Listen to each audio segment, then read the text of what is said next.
글자를 프리즘 삼아 성장의 혼란과 깨달음을 비추고 이야기를 배삼아 가보지 못한 인생의 저편으로 건너갑니다. 이번에 공유할 창작 이야기는 시누이의 약혼식에서 돈을 내라고 암시하기에 못 본 척했더니 시어머니가 사람들 앞에서 내 뺨을 때렸다입니다. 나는 소란을 피우지 않고 헤드 테이블에 어르신께 다가갔습니다. 회장님, 저희 아버지를 대신해 주시겠습니까? 새언니, 이 터널 러브 패키지 좀 봐요. 우리미나 분위기랑 딱 맞지 않아요? 특히 이 프랑스에서 직수입한 장미랑 디저트 코너의 슈가 크래프트 백조까지 정말 우아하고 세련됐어요. 근데 가격이 살짝 아쉽네요. 스텔라 드림으로 업그레이드하면 완벽할 텐데 그 패키지는 샴페인 타워도 아르망드 브리냑으로 쓴다던데. 박미나, 내 시누이다. 그녀는 지금 약간은 수줍어 보이는 약혼자 최진우의 팔짱을 낀 채 꿀처럼 달콤하면서도 노골적인 과시와 암시가 섞인 말투로 내게 말했다. 그녀는 호텔의 고급스러운 패키지 브로슈어를 들고 손가락으로 가격표에 800만 원이라고 적힌 스텔라 드림 패키지를 콕 집었다. 하지만 그 시선은 갈고리처럼 테이블 위에 놓인 내 핸드백을 향하고 있었다. 오늘은 그녀와 최진우의 약혼식 날이다. 서울 시내에서 꽤 유명한 5성급 호텔인 그랜드 아스토리아 호텔에서 열렸다. 연회장은 꿈처럼 환상적으로 꾸며져 있었다. 크리스탈 샹들리에가 찬란한 빛을 반사하고 공기 중에는 꽃향기와 달콤한 디저트 향이 가득했다. 하객들로 가득 찬 연회장은 화려한 옷차림의 사람들로 북적였다. 대부분 시아버지 박성국 씨 쪽의 친척들과 최진훈의 가족, 그리고 시어머니가 특별히 초대했다는 꽤나 영향력 있다는 옛 동료 몇 분이었다. 나, 이서유는 박미나의 새언니이자 박지훈의 아내로서 당연히 주최 측 좌석에 앉았다. 말없이 장인과 술잔만 기울이는 남편 바로 옆자리였다. 그리고 내 시어머니 김미숙 여사는 내 맞은편에 앉아 인자해 보이지만 실은 날카로운 눈빛으로 나와 박미나 사이를 오가며 살피고 있었다. 박미나의 말을 듣는 순간 나는 속으로 냉소했다. 또 시작이군. 내가 박씨 집안에 시집온 후로 이런 식으로 은근슬쩍 무언가를 요구하는 연극은 멈춘 적이 없었다. 작게는 박미나가 마음에 들어 한 가방이나 화장품 세트부터 크게는 차를 바꾸고 싶다거나 해외여행을 가고 싶다는 이야기까지 결국에는 어떻게든 내게로 화살이 돌아왔다. 이유는 언제나 같았다. 새언니는 돈 잘 벌잖아. 새언니네는 집안도 좋고 우린 한 가족인데 뭘 그렇게 따져. 나 이서유는 내 능력으로 인테리어 디자인 스튜디오를 차렸고 수입은 공기업에서 무난하게 직장 생활을 하는 박지훈보다 훨씬 많았다. 친정 역시 부유했다. 부모님은 두 분 다 은퇴하신 서울대 교수님으로 모아두신 자산도 상당했다. 하지만 그게 내가 박씨 집안의 현금 인출기라는 뜻은 아니었다. 특히 이번 약혼식은 비용을 논의할 때 분명 최진훈애가 대부분을 부담하고 박씨 집안은 일부만 분담하기로 했었다. 그런데 호텔을 예약하고 메뉴를 고를 때부터 박미나와 시어머니 김미숙은 온갖 업그레이드를 시작했다. 장소는 가장 좋은 홀로, 음식은 가장 비싼 코스로, 와인은 수입산으로, 심지어 답례품 상자까지 맞춤 제작을 원했다. 최진훈애는 조금 부담스러워하는 눈치였지만 박미나가 애교를 부리고 시어머니가 옆에서 거들자 마지못해 수락했다. 그런데 이제 와서 약혼식 당일에 이렇게 많은 하객들 앞에서 또다시 패키지 업그레이드 비용을 내라고 암시하다니 정말이지 뻔뻔하기 짝이 없었다. 내가 정말 만만한 사람으로 보이나? 나는 앞에 놓인 녹차잔을 들어 가볍게 한 모금 마셨다. 시선은 브로슈어를 스쳐 지나갔다. 마치 박미나의 손가락이 가리키는 천문학적인 숫자는 보이지 않는다는 듯 그녀의 말에 담긴 속뜻도 알아듣지 못했다는 듯이 그저 담담하게 웃으며 최진우에게 말했다. 진우 씨, 미나가 좋아하면 된 거죠. 약혼식인데 두 사람이 행복한 게 가장 중요하잖아요. 제가 보기엔 이터널 러브도 이미 아주 훌륭해요. 격식 있고 세심한 부분까지 신경 쓴 티가 나네요. 나는 일부러 화제를 최진우에게 돌려 좋아하는 것과 행복한 것의 책임을 그들 두 사람에게 넘겼다. 나를 호구로 만들 생각이라면 어림도 없지. 박미나의 얼굴에서 미소가 순간 굳어졌다. 눈빛에는 불쾌함이 스쳤다. 내가 이렇게 대놓고 모르는 척할 줄은 몰랐던 모양이다. 그녀는 최진우의 팔을 세게 꼬집었고 최진우는 아픈 듯 움찔하며 어색하게 말을 받았다. 네, 미나가 좋으면 사실 이것도 이미 충분히 좋아요. 좋긴 뭐가 좋아요. 박미나가 불만스럽게 입술을 삐죽이며 목소리를 높였다. 주변 테이블의 하객들까지 쳐다볼 정도였다. 평생 한 번뿐인 약혼식인데 당연히 최고로 해야죠. 진우 오빤 너무 순진해서 탈이야. 우리 미래를 위해서 좀 챙길 줄도 모르고. 렌.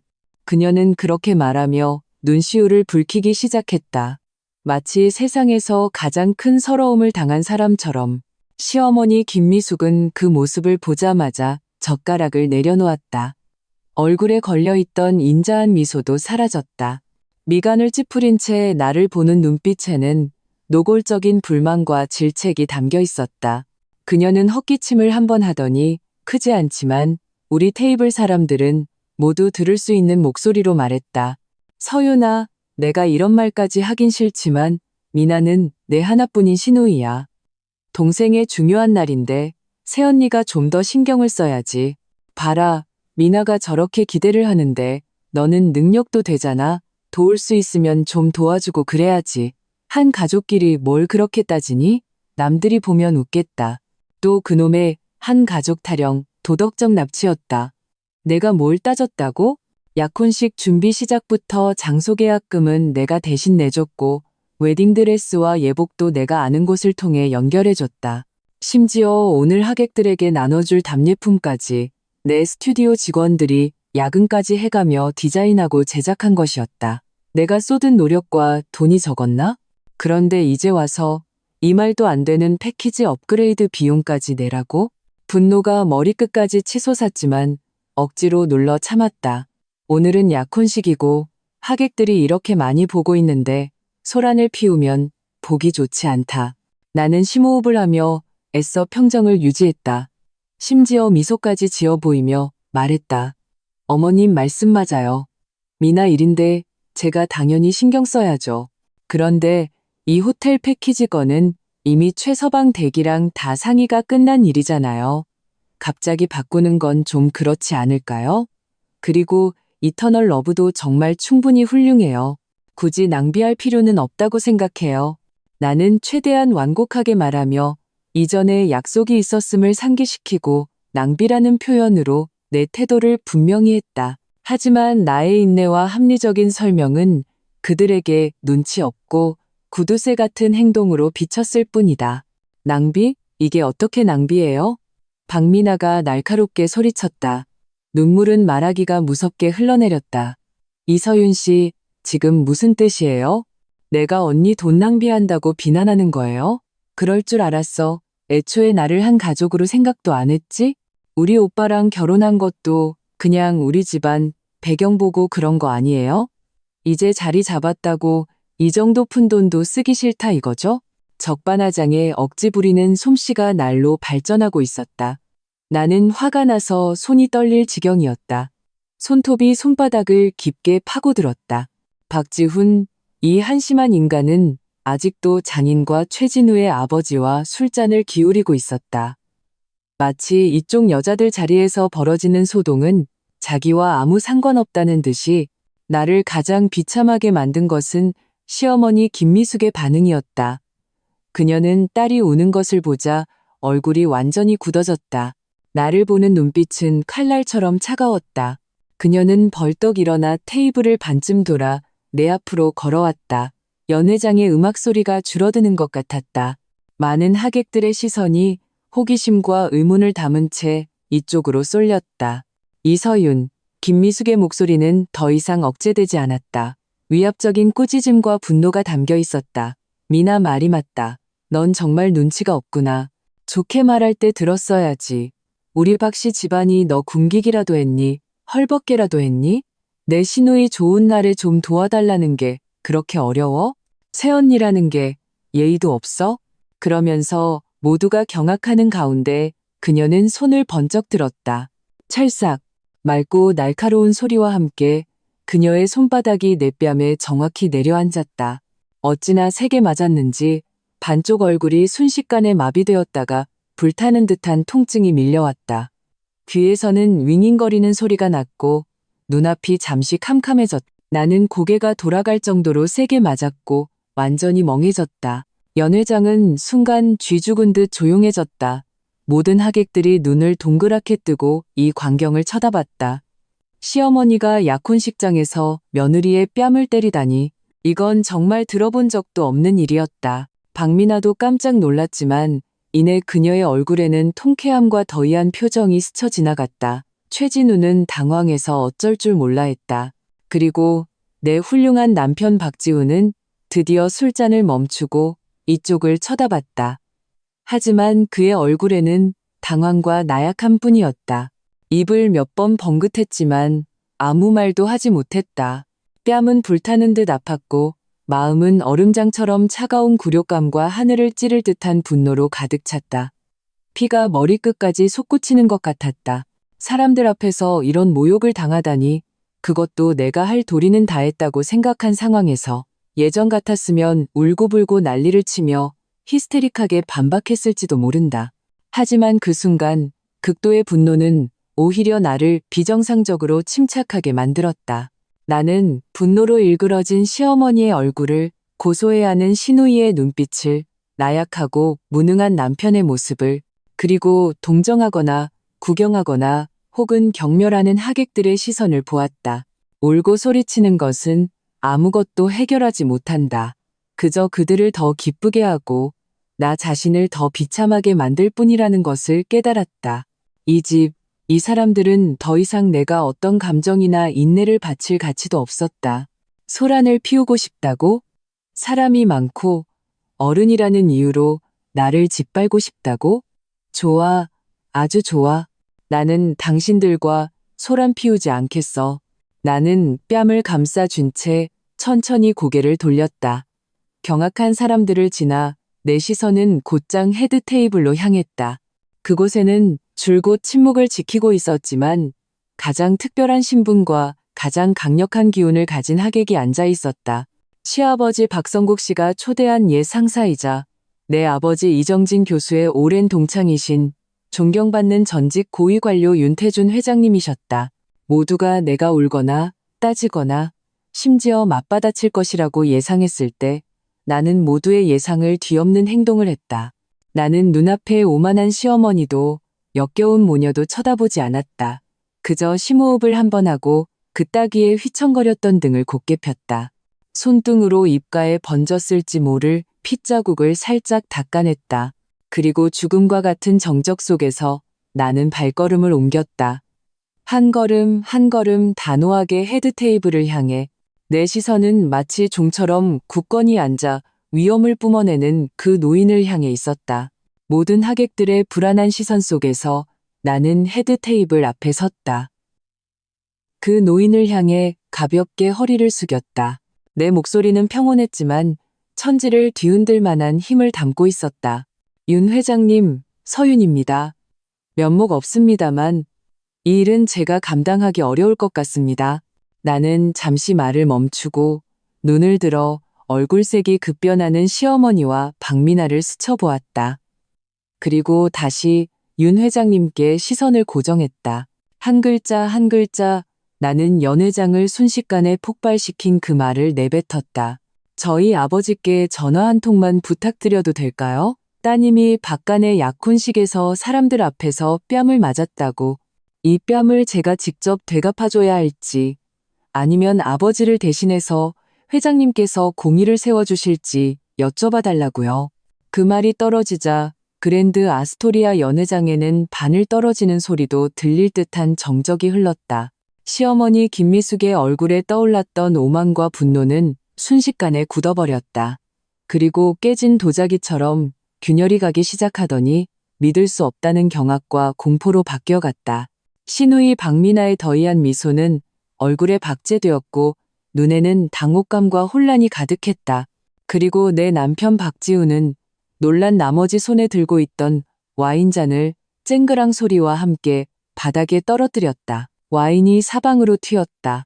그들 모두 마치 주문에 걸린 것처럼 멍하니 굳어버렸다. 시간은 내 말이 끝난 그 순간 멈춰버린 것 같았다.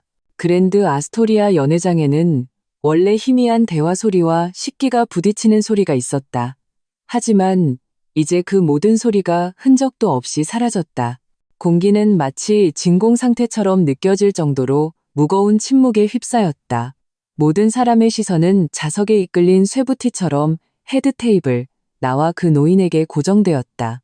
나는 내 심장이 가슴속에서 묵직하고 느리게 뛰는 소리를 똑똑히 들을 수 있었다. 뺨에 불타는 듯한 통증은 이제 내 냉정한 이성의 연료가 되었다. 나는 뒤돌아보지 않았다. 시어머니와 시누이의 얼굴이 얼마나 볼만할지 상상할 수 있었다. 내 시선은 그저 평온하게, 그러나 알아채기 힘든 서러움과 결의를 담아 윤 회장님을 바라볼 뿐이었다. 윤태준 회장님, 본명은 윤태준. 내 아버지 이정진 교수의 대학 동창이자 기숙사에서 위아래 침대를 썼던 절친한 형제 같은 분이셨다.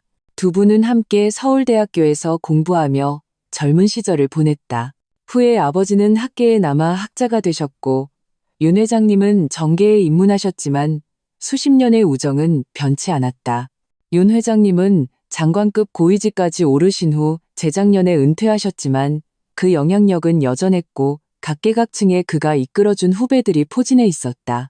그야말로 발 한 번 구르면 땅이 흔들릴 정도의 인물이었다. 내가 결혼할 때 윤 회장님께서 주례를 서주셨다. 그때 그는 시아버지 박성국 씨에게 농담 반 진담 반으로 이렇게 말씀하셨다. 박 서기장, 우리 이 교수의 딸은 우리 집안의 보물이야. 박 서기장 댁으로 보내는 거니 절대 서운하게 해선 안 되네. 당시 박성국 씨와 시어머니 김미숙은 얼굴 가득 미소를 띠며 몇 번이고 약속했었다. 누가 알았으랴. 불과 3년 만에 이 많은 사람들 앞에서 나 이서윤이 이정진 교수의 보물이 박성국 씨의 아내에게 뺨을 맞을 줄을. 윤 회장님의 얼굴에는 원래 기쁜 잔치에 참석한 어른으로서의 온화한 미소가 어려 있었다. 하지만 내 말이 끝나자 그 미소는 썰물처럼 순식간에 사라졌다. 그 자리를 대신한 것은 묵직하고 위험 있는 기세였다. 그는 즉시 노발대발하지 않으셨다.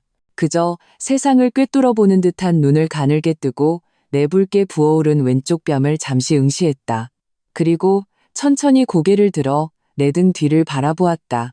그 시선은 실체라도 있는 듯 차갑고 무거웠다.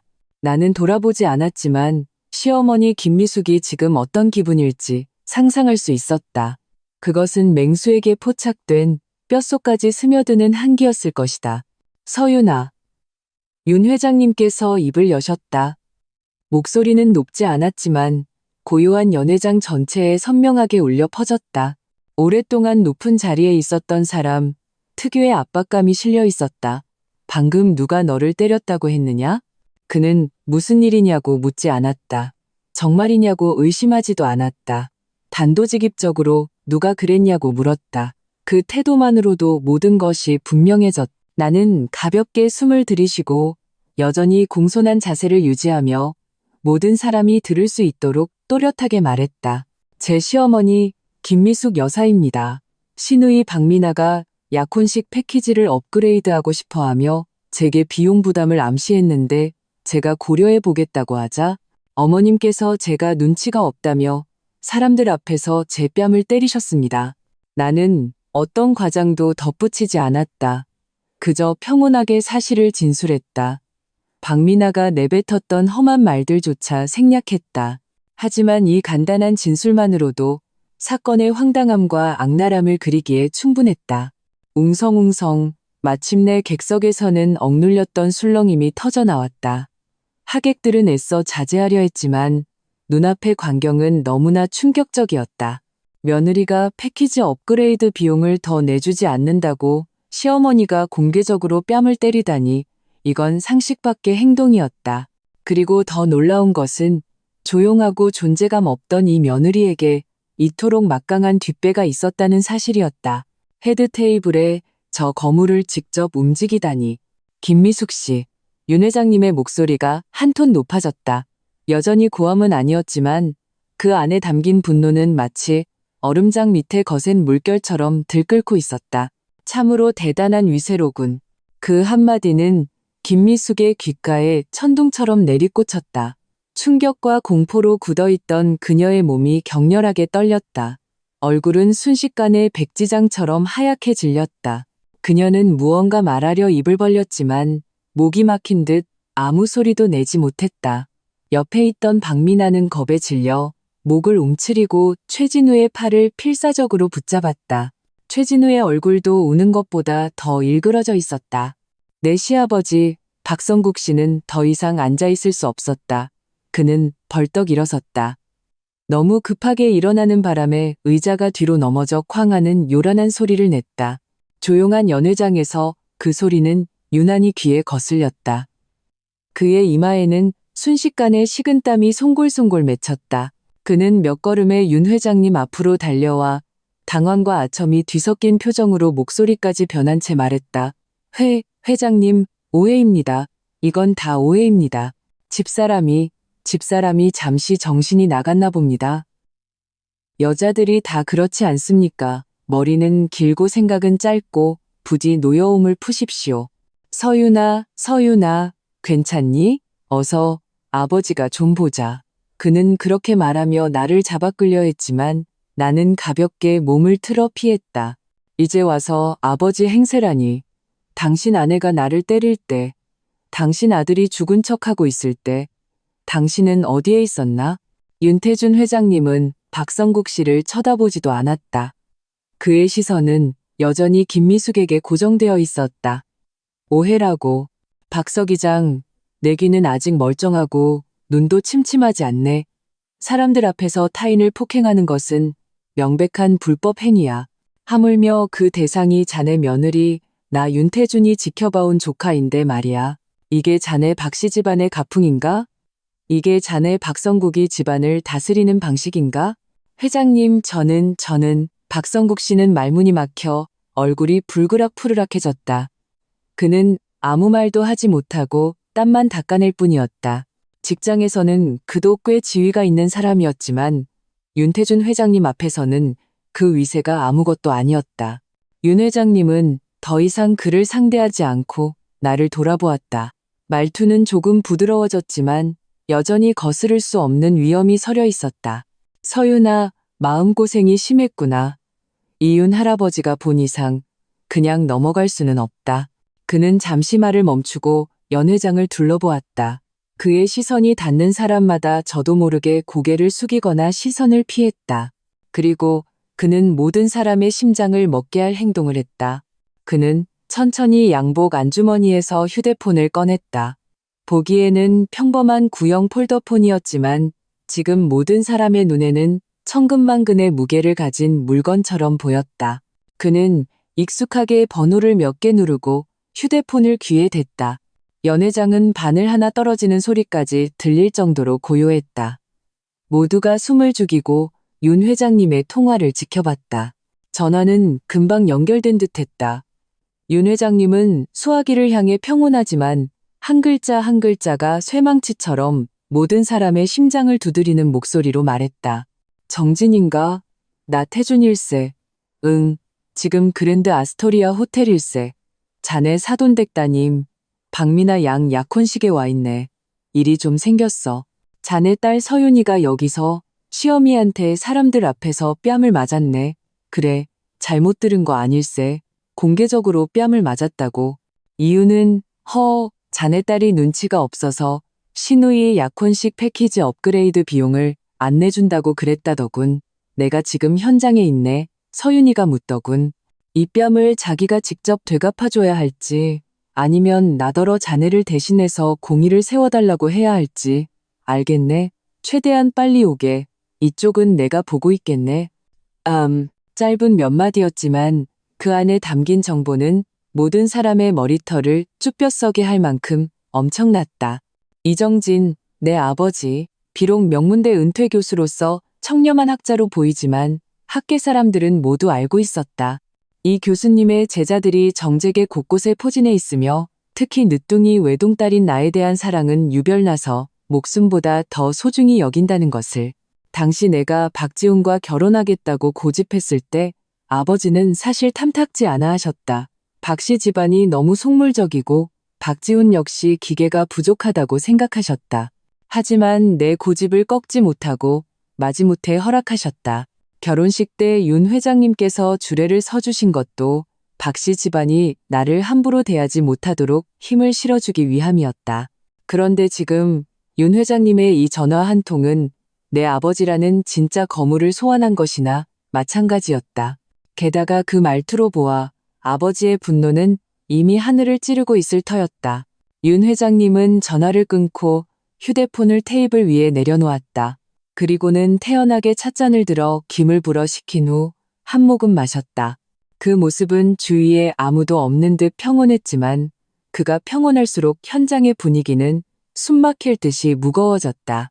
박성국 씨는 이미 제대로 서 있지도 못했다. 그는 휘청거리며 테이블을 붙잡았다. 잿빛이 된 얼굴, 파르르 떨리는 입술. 김미숙을 보는 그의 눈빛은 전례 없는 분노와 공포로 가득 차 있었다. 그는 알았다. 끝났다고. 완전히 끝장났다고. 윤 회장님의 심기를 거스른 것은 어쩌면 수습할 여지가 있을지도 모른다. 하지만 딸바보 이정진 교수를 건드리고 거기에 윤 회장님까지 증인으로 서준 이상 그들 박씨 집안은 앞으로 더 높은 곳으로 올라가기는커녕 이 사회에서 발붙이고 살 수 있을지조차 미지수였다. 김미숙은 다리에 힘이 풀려 박미나와 최진우가 허둥지둥 붙잡아주지 않았다면 바닥에 주저앉을 뻔했다. 그녀의 얼굴에서는 핏기가 완전히 가시고 절망적인 창백함만 남았다. 그녀는 마침내 깨달았다. 방금 자신이 날린 뺨 한 대가 며느리의 길을 꺾은 것이 아니라 그들 박씨 집안의 미래, 아니 지금 누리고 있는 평온함마저 날려버렸다는 것을. 엄마, 어떡해. 박미나가 울먹이며 떨리는 목소리로 말했다. 아무리 철이 없어도 그녀 역시 엄청난 사고를 쳤다는 것을 깨달았다. 그녀의 약혼식은 완전히 망가졌다. 게다가 최진우와 그의 가족들의 얼굴은 이미 극도로 굳어 있었다. 나는 여전히 그 자리에 서 있었다. 뺨은 불타는 듯 아팠지만 마음은 얼음장처럼 차갑고 평온했다. 나는 내 손으로 직접 연출한 드라마보다 더 극적인 이소동을 지켜봤다. 초상집 분위기처럼 겁에 질린 시댁 식구들의 추한 모습을 보았다. 이전에 느꼈던 모든 굴욕과 분노는 희미한 조롱으로 변해갔다. 이제야 무서운가? 이제 겨우 시작일 뿐인데. 나는 여전히 붉게 부어오른 뺨을 가볍게 어루만지며 입가에 알아채기 힘든 차가운 미소를 지었다. 윤태준 회장님의 짧지만 천지를 뒤흔든 전화 한 통은 보이지 않는 결계처럼 헤드 테이블 주변과 연회장의 다른 공간을 분리시켰다. 윤 회장님을 중심으로 한 저기압의 소용돌이가 형성되어 심장이 터질 듯한 압박감을 자아냈다. 박성국 씨는 테이블을 잡은 손을 부들부들 떨었다. 이마에 식은땀이 모여 구슬처럼 빈걱을 따라 흘러내렸다. 그는 더 이상 윤 회장님을 쳐다볼 엄두도 내지 못했다. 조용히 차를 마시는 그 모습이 어떤 호통보다 더 무서웠다. 그의 시선은 의자에 탄란해 있는 김미숙에게 고정되었다. 그 눈빛은 더 이상 남편이 아내를 보는 눈빛이 아니었다. 온 가족을 나락으로 끌고 간 재앙 덩어리를 보는 듯한 원망과 공포, 그리고 산채로 집어삼킬 듯한 분노로 가득했다. 김미숙. 박성국 씨가 이를 악물고 그 세 글자를 내뱉었다. 목소리는 쉰 듯했고 붕괴 직전에 떨림이 섞여 있었다. 네가 저지른 짓 좀 봐. 김미숙은 증오에 찬 그 외침에 온몸을 움찔했다. 흩어졌던 초점이 남편의 일그러진 얼굴에 맞춰졌다. 거대한 공포가 마침내 그녀를 짓눌렀다. 그녀는 의왕하고 울음을 터뜨렸다. 이전의 가식적인 서러움이 아닌 진심에서 우러나오는 절망적인 통곡이었다. 여보, 나 일부러 그런 거 아니에요. 그냥 순간 화가 나서 몰랐어요. 서윤이가, 회장님이 그럴 줄은. 그녀는 횡설수설하며 변명하려 했지만 사람들 앞에서 며느리의 뺨을 때렸고 그 현장을 윤태준 회장님께 들켰다는 사실 앞에서 어떤 말도 우스꽝스럽게 들릴 뿐이었다. 그녀는 의자에서 미끄러져 내려와 거의 기다시피 내 쪽으로 오려고 했다. 눈물 콧물을 흘리며 서윤아, 서윤아, 엄마가 잘못했다. 엄마가 정말 잘못했어. 내가 늙어서 정신이 나갔나 보다. 제발 이번 한 번만 용서해다오. 엄마가 무릎이라도 꿇을게. 어서 회장님께, 내 아버지께 말씀 좀 드려줘. 다 오해라고. No. 그 품위 없고 추한 모습을 보며 내 마음속에는 일말의 동정심도 없었다. 오직 짙은 혐오감과 모든 것이 끝났다는 차가운 확신뿐이었다. 진작 이럴 줄 알았다면 왜 그런 짓을 했는가? 나를 억압하고 현금 인출기 취급할 때는 이런 날이 올 줄 몰랐는가? 박미나도 겁에 질려 있었다. 그녀는 개처럼 애원하는 어머니를, 사람을 잡아먹을 듯한 아버지의 눈빛을, 그리고 주변 하객들의 노골적인 경멸과 구경하는 시선을 보았다. 평생을 순탄하게 공주처럼 떠받들려 살아오며 길러진 그녀의 우월감과 제멋대로인 성격은 순식간에 산산조각 났다. 그녀가 의지하던 모든 것, 그녀의 가족이 그녀의 눈앞에서 무너져 내리고 있었다. 그리고 이 모든 일의 발단이 고작 그 빌어먹을 패키지 업그레이드 비용을 내가 내주길 바랐던 그녀의 탐욕 때문이라니. 새언니, 새언니, 제가 잘못했어요. 박미나도 달려들어 내 손을 잡으려 했지만 나는 혐오스럽다는 듯 피했다. 그녀는 화장이 다 번질 정도로 울며 최진우의 팔을 구명더처처럼 붙잡았다. 진우 오빠, 오빠라도 말 좀 해줘요. 새언니, 미나가 철이 없어서 그랬어요. 미나가 허영심이 많아서 그 패키지 저 안 할래요. 다시는 안 할래요. 제발 저랑 우리 엄마 용서해 주세요. 오늘 제 약혼식 날이잖아요. 이렇게 되면 안 되잖아요. 최진우의 얼굴은 파랗게 질렸다, 하얗게 변했다를 반복했다. 그는 박미나의 손을 뿌리치려 애쓰며 억눌린 분노와 관계를 끊으려는 다급함이 섞인 목소리로 말했다. 박미나 씨, 손 놔요. 당신들 집안일을 내가 어떻게, 당신들 정말 너무. 그는 차마 망신스럽다는 말은 입 밖에 내지 못했지만 의미는 명백했다. 그와 그의 부모님의 얼굴은 이미 극도로 굳어 있었다. 이 약혼식, 그리고 이 사돈 집안 때문에 후회막심한 표정이었다. 그리고 처음부터 끝까지 마치 타조처럼 머리를 테이블 밑에 쳐박고 싶어하는 한 사람이 있었다. 내 남편, 박지훈. 갈등이 시작되자 그는 술로 자신을 마비시키며 모든 것이 자신과 무관한 척했다. 윤 회장님이 그 전화를 걸기 전까지는 그는 마치 벼락이라도 맞은 듯 완전히 굳어버렸다. 이제 부모님과 여동생의 붕괴, 아내의 냉담함, 모든 사람의 시선 앞에서 그는 그곳에 움츠린 채 창백한 얼굴로 몸을 떨고 있었다. 시선은 피하기 바빴고 나와 눈을 마주칠 용기조차 없었다. 이 사람이 내가 아버지의 반대를 무릅쓰고 결혼하겠다고 고집했던 남자였다. 이 사람이 결혼식에서 나를 평생 지키고 사랑하겠다고 맹세했던 남자였다. 내가 그의 어머니에게 공개적으로 모욕당하고 뺨을 맞을 때 그는 완벽한 겁쟁이처럼 찍소리도 못했다. 말로 표현할 수 없는 비통함과 완전한 실망이 얼음물처럼 이 결혼에 대한 내 마음속 마지막 환상마저 꺼뜨렸다. 지훈아, 넌 죽었냐?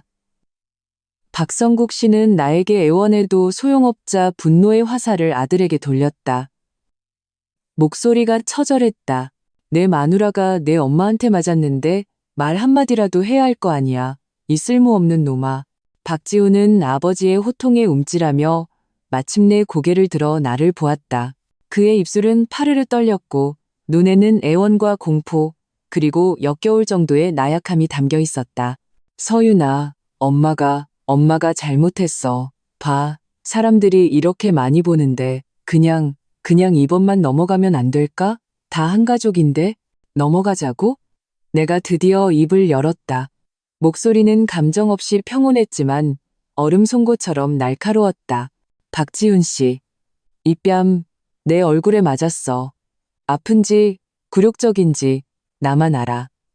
당신이 넘어가자는 말 한마디로 이 붓기가 가라앉고 사람들 앞에서 짓밟힌 내 자존심이 회복되고 당신 어머니가 사람을 때리고 당신 여동생이 돈을 뜯어내려 한 사실이 없었던 일이 돼? 나는 그를 쳐다보며 한 글자 한 글자 물었다. 아까 당신 어머니가 나를 때릴 때 당신은 어디에 있었지? 당신 여동생이 내게 손가락질하며 막말할 때 당신은 어디에 있었어? 이제 일이 커져서 수습이 안 되니까 그제야 한 가족이 생각나. 넘어가자는 말이 나와? 내 질문은 마치 연이은 따귀처럼 박지훈의 얼굴을 때렸고 그는 아무 말도 하지 못한 채 얼굴이 하얗게 그리고 파랗게 변해갔다. 부끄러움에 고개를 들지 못했다. 서윤아, 천번만번 다 엄마 잘못이다. 김미숙은 아들이 소용없자 다시 내게로 방향을 틀었다. 더 서럽게 울었다. 때리든 욕하든 나한테 다 해. 지훈이는 원망하지 마. 엄마가 잘못했어. 엄마가 너한테 절이라도 할게. 그녀는 그렇게 말하며 정말로 머리를 조아릴 기세였다. 그만들 하시지요. 윤태준 회장님께서 마침내 찻잔을 내려놓으셨다. 목소리는 크지 않았지만 거스를 수 없는 위엄이 실려 있어 순식간에 이 소란을 잠재웠다. 그는 머리를 조아리려던 김미숙과 울고불고하는 박미나를 차갑게 훑어본 후 박성국 씨에게 시선을 고정했다. 박 서기장, 자네 집안일에 내가 끼어들 일은 아니었네. 하지만 오늘 이 일은 공공장소에서 일어났고 신체적 폭행이 있었으며 내 조카 이서윤에 대한 심각한 모욕이었네. 이 일은 더 이상 오해나 넘어가자는 말로 끝날 일이 아니게 됐어. 그는 잠시 말을 멈추고 말투를 더욱 무겁게 했다. 서윤이의 아버지, 내 오랜 친구 이정진 교수가 도착하기 전에 자네들이 최소한의 태도를 보여주길 바라네. 여기서 울고불고 생떼를 써서 웃음거리가 되지 말고. 윤 회장님의 말은 얼음물처럼 붕괴 직전에 박씨 가족을 정신 차리게 했다. 우는 것은 소용없다. 무릎 꿇고 비는 것도 소용없다. 태도를 보여야 한다. 하지만 어떤 것이 태도란 말인가? 윤 회장님과 곧 들이닥칠 내 아버지 앞에서 어떤 태도를 보여야 그들의 분노를 가라앉힐 수 있을까? 박성국 씨의 얼굴은 잿빛이었다. 그는 오늘 박씨 집안의 체면은 땅에 떨어졌고 상상도 못할 대가를 치러야 할 것이라는 것을 알았다. 그는 힘겹게 고개를 돌려 나를 보았다. 눈빛은 복잡하기 그지없었다. 후회, 공포, 그리고 알아채기 힘든 원망까지. 어쩌면 그는 내가 왜 이런 배경을 가졌으면서 미리 말하지 않았는지, 왜 조용히 넘어가지 않았는지 원망하고 있을지도 모른다. 하지만 그는 감히 그런 기색을 내비치지 못했다. 그저 우는 것보다 더 보기 흉한 미소를 억지로 쥐어짜내며 윤 회장님께 말했다. 네, 회장님 말씀이 맞습니다. 저희가 깊이 반성하고 서윤이에게 만족할 만한 해명을 하겠습니다. 그리고 그는 나를 보았다. 전례 없이 조심스럽고 심지어 비굴하기까지 한 말투였다. 서윤아, 오늘 일은 아버지가, 아니, 우리 박씨 집안이 너에게 정말 미안하다. 네가 어떻게 처리하고 싶은지 우린 다 따르겠다. 제발 네 아버지와 회장님 앞에서 우리 좋게 말 몇 마디만 해다오. 박성국 씨의 애원 섞인 말을 들으며 이 극적인 장면을 보며 내 마음에는 어떤 동요도 없었다. 해명? 내 뜻대로 처리? 이제야 무서운가? 아쉽지만 너무 늦었다. 나는 여전히 희미하게 아픈 뺨을 어루만지며 공포와 애원으로 가득 찬 얼굴들을 스쳐 지나갔다. 그리고 마침내 굳게 닫힌 연회장 문을 바라보았다. 나는 기다리고 있었다. 내 아버지가 오시기를. 이 거대한 연극의 진짜 클라이맥스를. 연회장의 시간은 무한정 길어지는 것 같았다. 매 순간이 박씨 가족의 신경을 갉아먹는 고문이었다. 윤태준 회장님은 태산처럼 굳건히 앉아 가끔 찻잔을 들어 한 모금 마시며 평온한 시선으로 연 회장을 둘러볼 뿐이었다. 그 보이지 않는 위압감에 모든 사람들이 숨도 제대로 쉬지 못했다. 박성국 씨는 선고를 기다리는 죄수처럼 잿빛 얼굴로 서 있었고 김미숙과 박미나는 겁먹은 메추라기처럼 의자에 웅크려 낮은 소리로 흐느꼈다. 그 울음소리마저 절망적으로 들렸다. 나는 그 자리에 서 있었다. 뺨에 불타는 듯한 통증은 점차 무감각해졌지만 마음속의 가시는 더욱 깊게 밝혔다. 박지우는 슬그머니 내 곁으로 다가와 무언가 말하려 했지만 내가 차가운 눈빛으로 쏘아보자 뜨거운 것에 데인 듯 움츠러들어 다시 투명 인간이 되기를 택했다. 주변 하객들은 감히 큰 소리로 말은 못했지만 눈빛으로는 온갖 복잡한 감정을 주고받았다. 충격, 경멸, 동정, 그리고 곧 닥쳐올 폭풍에 대한 기대와 약간의 고소함까지. 최진우의 부모님은 이미 조용히 구석으로 자리를 옮겼다. 굳은 표정으로 박씨 집안과 필사적으로 선을 긋고 있었다. 이 화려했던 약혼식은 이미 완벽한 촌극이자 비극으로 변해 있었다. 이 숨막히는 정적 속에서 연회장의 두꺼운 조각문이 밖에서 천천히 열렸다. 큰 소리는 아니었지만 순식간에 모든 사람의 시선을 사로잡았다. 문으로 두 사람이 들어섰다. 앞장선 사람은 짙은 회색의 차이나 칼라 셔츠를 입고 머리는 한 올에 흐트러짐 없이 빗어 넘겼다. 비록 환갑이 넘었지만 허리는 꼿꼿했고 얼굴에는 표정이 없었다. 오직 두 눈만이 매처럼 날카로웠다. 학자 특유의 위엄과 높은 지위에 오래 있었던 사람의 압박감이 동시에 느껴졌다. 바로 내 아버지 이정진 교수였다. 아버지의 반걸음 뒤에는 남색 정장을 입고 금태 안경을 쓴 서류 가방을 든 중년 남성이 엄숙한 표정으로 서 있었다. 아버지의 오랜 비서이자 우리 집안의 법률 고문인 김 변호사였다.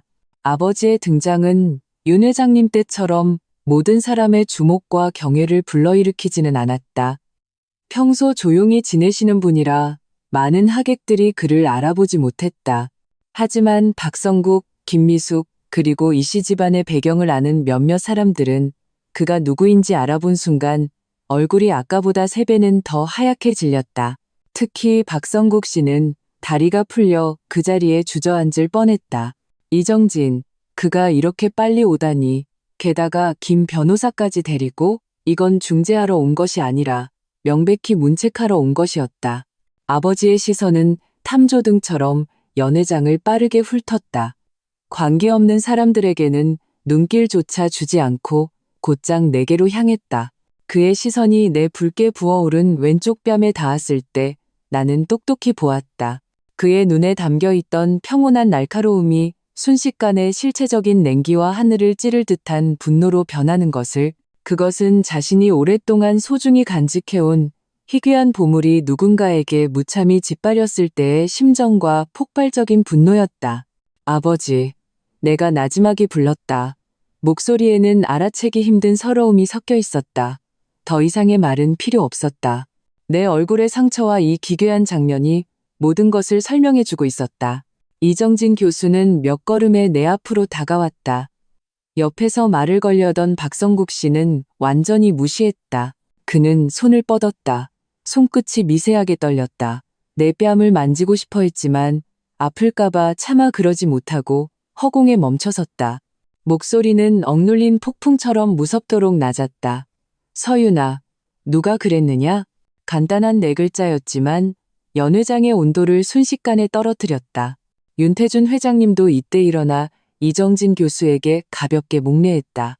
이 교수 왔는가? 윤 회장님, 먼저 와주셔서 감사합니다. 이정진 교수는 윤 회장님께 고개를 끄덕이며 조금은 누그러진 말투로 답했지만 시선은 다시 나를 향해 내 대답을 기다렸다. 나는 손을 들어 이제는 겁에 질려 쥐구멍에라도 숨고 싶어하는 김미숙을 가리켰다. 목소리는 평온했다. 김미숙 여사, 제 시어머니입니다. 제가 박미나의 약혼식 패키지 업그레이드 비용을 내주지 않자 눈치가 없다며 사람들 앞에서 때렸습니다. 좋다. 아주 좋아. 이정진 교수는 고개를 끄덕였다. 얼굴에는 심지어 아주였고 차가운 미소까지 떠올랐다. 그는 천천히 몸을 돌려 처음으로 박성국 씨 가족을 정면으로 마주했다. 그 시선은 더 이상 사돈을 보는 눈빛이 아니었다. 판사가 죄인을 심판하는 눈빛이었다. 박성국 씨는 그 시선에 온몸을 떨며 거의 달려오다시피 했다. 목소리는 울먹였다. 이 교수님, 사돈어른, 오해입니다. 천부당만부당한 오해입니다. 집사람이 잠시 정신이 나갔습니다. 미쳤나 봅니다. 제가 대신 사죄드리겠습니다. 서윤이에게도 사죄하겠습니다. 때리시든 벌하시든 저한테 다 하십시오. 제발, 제발 너그러이. 사죄? 이정진 교수가 그의 말을 끊었다. 목소리는 높지 않았지만 한 글자 한 글자가 얼음처럼 박성국 씨의 심장에 내리꽂혔다. 박성국 씨, 내 딸 이서윤이 당신네 박씨 집안에 시집간 것이 격이 떨어지는 일이었나? 아니면 분에 넘치는 영광이었나? 아닙니다, 아닙니다. 서윤이가 저희 집에 시집와 준 것은 저희 박씨 집안의 영광입니다. 영광이지요. 박성국 씨가 허둥지둥 인정했다. 오, 영광이었나? 이정진 교수는 냉소했다. 그렇다면 묻겠다. 기껏 영광스럽게 모셔온 며느리를 당신네 박씨 집안은 그렇게 대접하나? 사람들 앞에서 뺨을 때리고 당신들 집안에 자동인출기 취급하고 필요할 때 부르고 필요 없으면 내팽개치고 박성국 씨, 당신네 박씨 집안의 가풍은 참으로 나 이정진을 감탄하게 만드는군. 이 말은 가차없이 박씨 집안의 마지막 체면까지 갈갈이 찢어버렸다. 그들의 속물근성, 탐욕, 그리고 파렴치함을 모든 사람 앞에 적나라하게 드러냈다. 박성국 씨는 비난에 얼굴이 시뻘개졌고 부끄러움에 고개를 들지 못했지만 감히 한마디 반박도 하지 못했다. 김미숙은 겁에 질려 털썩 바닥에 주저앉아 통곡했다. 사돈어른, 제가 잘못했어요. 정말 잘못했어요. 제가 사람이 아니에요. 귀신에 씌었나 봐요. 제발 이번 한 번만 용서해 주세요. 이정진 교수는 그녀를 쳐다보지도 않았다. 그의 시선은 옆에서 벌벌 떨고 있는 박민아에게로 향했다. 그리고 너, 박민아, 내 약혼식에 내 새언니가 돈이며 노력을 얼마나 쏟았느냐. 드레스, 답례품, 어느 것 하나 그의 손이 안 닿은 게 없어. 그런데도 너희는 탐욕을 부려 패키지 업그레이드까지 떠넘기려 하고 그게 안 되니 내 엄마를 부추겨 사람을 때려? 이게 너희 박씨 집안의 가정교육인가? 이게 네 약혼식의 경사인가? 박민아는 꾸짖음에 온몸을 떨며 울음소리도 내지 못했다. 마지막으로 이정진 교수의 시선은 존재감을 지우려 애쓰던 박지훈에게로 향했다. 그 시선에는 극도의 실망과 냉기가 담겨 있었다. 박지훈, 처음에 서윤이가 너와 결혼하겠다고 했을 때 내가 썩 마음에 들지는 않았지만 네가 그 애에게 잘해주는 것을 보고 허락했다. 나는 네가 그저 성격이 좀 유약할 뿐이라고 생각했다. 그런데 넌 그냥 겁쟁이에 무능한 놈이었어. 자기 아내 하나 지키지 못하고 아내가 모욕당하고 뺨 맞는 것을 눈뜨고 지켜보면서 찍소리도 못해? 네가 그러고도 남자냐? No. 그 질책은 천둥처럼 박지훈을 얼굴이 핏기 하나 없게 만들었다. 그는 입을 번긋했지만 아무 소리도 내지 못했다. 오직 눈물만이 통제불능으로 흘러내렸다. 부끄러움, 공포, 그리고 완전한 붕괴였다. 이정진 교수는 더 이상 그들을 보지 않고 내 옆에 김 변호사에게 고개를 끄덕였다. 김 변호사가 앞으로 한 걸음 나섰다. 서류 가방에서 문서를 꺼내 들고 명료하고 냉정한 목소리로 말했다. 박성국 씨, 김미숙 여사. 오늘 귀하의 부인 김미숙 여사가 공개적으로 제 의뢰인 이서윤 씨를 폭행하여 심각한 신체적, 정신적 피해를 입혔으며 장기간에 걸쳐 정신적 압박 및 경제적 착취행위가 있었던 점을 감안하여 저희는 다음과 같은 사항을 정식으로 요구하는 바입니다. 첫째, 김미숙 여사는 공개적으로 이서윤 씨를 폭행하고 모욕한 사실에 대해 국내 주요 일간지에 사과문을 게재하여 훼손된 명예를 회복시켜야 합니다. Now. 둘째, 박민아 씨의 약혼식과 관련하여 이서윤 씨가 대납 또는 부담한 모든 비용, 즉 장소 계약금, 웨딩드레스 및 예복, 답례품 제작비 등을 포함한 총 5,700만 원을 3일 이내에 전액 반환해야 합니다. 셋째, 이서윤 씨가 이번 사건으로 입은 신체적, 정신적 피해 및 명예훼손에 대한 위자료로 금 3억 원을 요구합니다. 넷째, 그리고 가장 중요한 점입니다. 김 변호사는 안경을 고쳤으며 날카로운 눈빛으로 말했다. 박 씨 집안의 열악한 가정 환경 및 박지훈 씨의 무책임한 행동이 이서윤 씨의 신변 안전과 인격권을 심각하게 위협하였으므로 저희는 이서윤 씨를 대리하여 박지훈 씨와의 혼인 관계를 즉시 해소할 것을 선언합니다. 관련 이혼 합의 및 재산 분할에 대해서는 추후 법적 절차를 통해 진행하겠습니다. 일간지 사과, 비용 반환, 3억 원 위자료, 즉시 이혼. 요구사항 하나하나가 무거운 망치처럼 박 씨 가족의 심장을 내리쳤다. 김미숙은 신문 사과와 3억 원 위자료 얘기를 듣자 눈을 뒤집고 기절했다. 박미나와 최진우가 허둥지둥 그녀의 인중을 눌렀다. 박성국 씨는 휘청거리며 뒤로 물러나 테이블에 기댄 채 겨우 서 있었다. 얼굴에는 핏기라고는 찾아볼 수 없었다. 이혼. 이서윤이 이혼을 요구하다니, 그것도 이렇게 모든 체면을 버리고서 박 씨 집안은 체면을 구긴 것은 물론이고 막대한 돈까지 물어줘야 했다. 결국 며느리까지 잃게 되었다. 완전히 인재양실, 런잔좌일영실이었다. 박지우는 벼락이라도 맞은 듯 멍하니 고개를 들어 나를 보았다. 눈에는 믿을 수 없다는 표정과 절망이 가득했다. 서윤아, 안 돼. 내가 잘못했어. 이혼은 안 돼. 나는 그를, 이 집안의 추태를 어떤 동요도 없이 차갑게 바라보았다. 이제 와서 안 된다고? 늦었다. 이정진 교수는 잿빛이 된 박 씨 가족을 마지막으로 쳐다본 후 내게 온화하게 말했다. 서윤아, 가자. 이런 더러운 곳에 1초라도 더 있는 것은 시간 낭비다. No. 나는 고개를 끄덕이고 아버지의 팔짱을 꼈다. 윤 회장님의 가벼운 목례를 받으며 연 회장을 가득 채운 하객들의 복잡한 시선 속에서 나는 등을 곧게 펴고 한때 내게 환상을 주었지만 이제는 굴욕과 냉기만 남은 이 그랜드 아스토리아 호텔을 단호하게 걸어 나왔다. 등 뒤로는 박 씨 집안의 처절한 통곡 소리와 우리 변호사의 차가운 최후 통첩이 들려왔다. 화려하지만 숨막혔던 그랜드 아스토리아 호텔의 문을 나서자 초가을의 서늘한 저녁바람이 얼굴에 불어왔다. 붉게 부어오른 뺨이 따끔거렸지만 동시에 홀안의 역겨운 압박감도 씻겨나가는 듯했다. 나는 아버지의 팔을 꼭 잡고 그에게서 전해오는 든든한 힘을 느꼈다. 굴욕과 분노에 잠겨있던 마음이 비로소 제자리를 찾는 것 같았다. 아버지는 아무 말 없이 내 손등을 가볍게 두드려 주셨다. 모든 것이 그 안에 담겨 있었다. 김 변호사는 뒤따라오며 낮은 목소리로 통화를 하고 있었다. 후속 법적 절차를 준비하는 것이 분명했다. 윤 회장님의 기사님이 이미 차를 문 앞에 대기시켜 놓았다. 윤 회장님께서는 우리와 작별하며 묵직한 목소리로 말씀하셨다. 서윤아, 마음 편히 가져라. 이 할아버지와 내 아버지가 있는 한 아무도 너를 더는 괴롭히지 못할 것이다. 무슨 일이든 언제든 연락하거라. 감사합니다, 회장님. 나는 진심으로 감사 인사를 드렸다.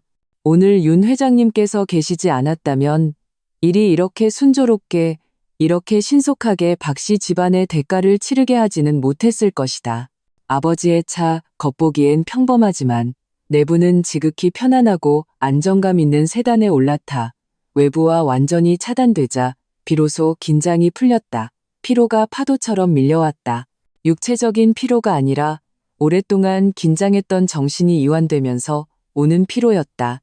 뺨은 아직도 아프냐? 아버지가 비로소 입을 여셨다. 목소리에는 감출 수 없는 안타까움이 묻어 있었다. 괜찮아요, 아버지. 걱정 마세요.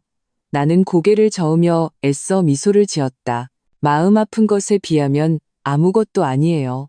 아버지는 한숨을 쉬셨다. 눈빛이 깊어졌다. 아비가 잘못했다. 그때 이 결혼을 반대했어야 했는데 박 씨 집안은 가풍이 바르지 못하고 박지우는 성정이 유약하니 결코 좋은 짝이 아니었어. 너를 이렇게 고생시켰구나. 아버지를 원망하지 않아요. 그때는 제가 소위 사랑이라는 것에 눈이 멀었던 거죠. 나는 등받이에 기대어 창밖으로 빠르게 스쳐 지나가는 네온사인을 보았다. 오늘 일을 겪고 나니 저도 완전히 깨달았어요. 이 결혼 반드시 끝내야 해요. 그리고 가장 빠른 속도로 그들이 응당한 대가를 치르게 할 거예요. 아버지는 고개를 끄덕이셨다. 김 변호사가 잘 처리할 것이다. 신문 사과와 배상금 한 푼도 깎아줘선 안 된다. 이혼과 재산 분할에 대해서는 내 생각은 어떠냐? 나는 잠시 생각에 잠겼다가 냉정하고 날카로운 눈빛으로 말했다. 저와 박지훈 씨가 결혼 후 살던 아파트, 계약금은 부모님께서 내주셨고 대출금도 대부분 제가 갚았어요. 등기에는 우리 두 사람 이름으로 되어 있지만 이 부분은 제가 돌려받아야 해요. 시세대로 계산해서 그 사람 지분을 현금으로 주겠어요. 결혼 후 그 사람 월급 통장은 제게 있었지만 금액이 얼마 되지 않아 대부분의 생활비와 소위 시댁에 도와드린 돈은 제 수입으로 충당했어요. 이 부분도 명확히 계산해서 부부 공동재산 중 그 집안이 부당하게 가져간 부분은 반드시 회수해야 해요. 박지훈 씨 개인 명의의 예금이나 차는 문제 삼지 않겠지만 위자료 3억 원은 반드시 김미숙 여사가 개인적으로 부담해야 해요. 만약 그럴 능력이 안 된다면 박성국 씨와 박지훈 씨가 연대 책임을 져야 하고요. 나는 조리 있게 내 요구사항을 말했다. 어떤 미련도 소위 정을 생각하는 마음도 없었다. 그 뺨을 맞았을 때 모든 정은 이미 끊어졌다. 아버지의 눈에 칭찬의 빛이 스쳤다. 그래, 그렇게 해야지. 논리적이고 합법적으로. 우리 씨 집안의 딸은 누구에게나 만만하게 보일 사람이 아니다. 김 변호사, 다 기록했나?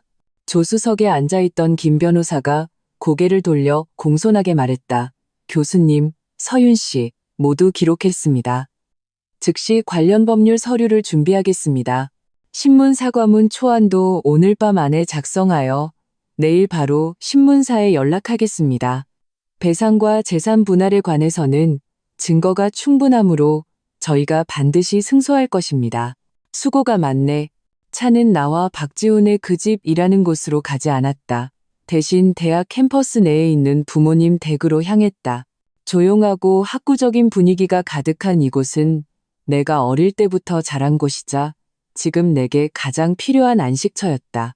어머니는 이미 문 앞에서 기다리고 계셨다. 내 얼굴의 상처를 보자마자 눈물을 터뜨리시며 나를 안고 안타까워하셨다. 나는 어머니를 위로하며 마음속으로 죄송한 마음이 들었다. 내 결혼 생활 때문에 연로하신 부모님께서 이렇게 마음고생을 하시게 하다니. 그날 밤 나는 결혼 전 내 방에서 잠이 들었다. 뺨은 여전히 희미하게 아팠지만 마음은 오랜만에 평온과 안정을 되찾았다. 내일부터 힘든 싸움이 시작되리라는 것을 알았다. 하지만 나는 더 이상 혼자가 아니었다. 다음 날 아침, 폭풍은 본격적으로 박씨 집안을 휩쓸기 시작했다. 먼저 국내 최대 발행 부수를 자랑하는 조간신문 사회면 오른쪽 하단. 눈에 띄지 않지만 충분히 발견할 수 있는 위치에 문구는 정중하지만 내용은 충격적인 사과문이 실렸다. 사과문.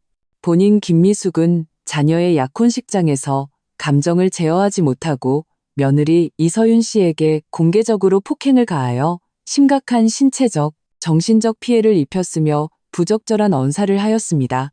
이는 사회 공공의 도덕과 가정윤리에 크게 위배되는 행위로 지극히 악영향을 끼쳤습니다. 이에 본인은 깊이 사죄드리며 이서윤 씨에게 정중히 사과하고 다시는 이런 일이 없을 것을 약속드립니다. 사과인 김미숙, 날짜. 이 사과문은 짧았지만 공개적으로 며느리 폭행, 심각한 피해, 악영향 등의 단어는 박씨 집안의 추문을 세상에 알리는 것이나 다름없었다. 특히 그들이 중요하게 생각하는 체면을 중시하는 사회에서 이는 거의 사회적 사망 선고나 마찬가지였다. 뒤이어 김 변호사는 나를 대신해 박성국, 김미숙, 박지훈에게 공식적으로 내용 증명을 보냈다. 대납 비용 반환, 위자료 지급, 그리고 이혼 소송 절차 개시를 명확히 했다. 박씨 집안은 완전히 뒤집어졌다. 내 휴대폰은 박지훈의 전화로 불이 날 지경이었다. 처음에는 애원하고 울더니 나중에는 분노하고 협박하다가 마지막에는 절망적인 저주를 퍼부었다. 나는 그의 모든 연락처를 차단했다. 그는 다른 번호로 계속 전화했지만 나는 일절받지 않았다. 박성국 씨도 아는 사람들을 통해 아버지께 연락을 취하려 했다. 합의를 원하며 배상은 하겠지만 신문 사과와 이혼만은 막아달라는 것이었다. 하지만 아버지의 태도는 확고했다. 사과와 배상은 최소한의 조건이며 이혼은 서윤이의 개인적인 의사이니 간섭할 수 없다는 것이었다. 중재를 시도했던 사람들도 사건의 전말, 특히 공개적으로 뺨을 때렸다는 부분을 듣고는 모두 슬그머니 입을 다물었다.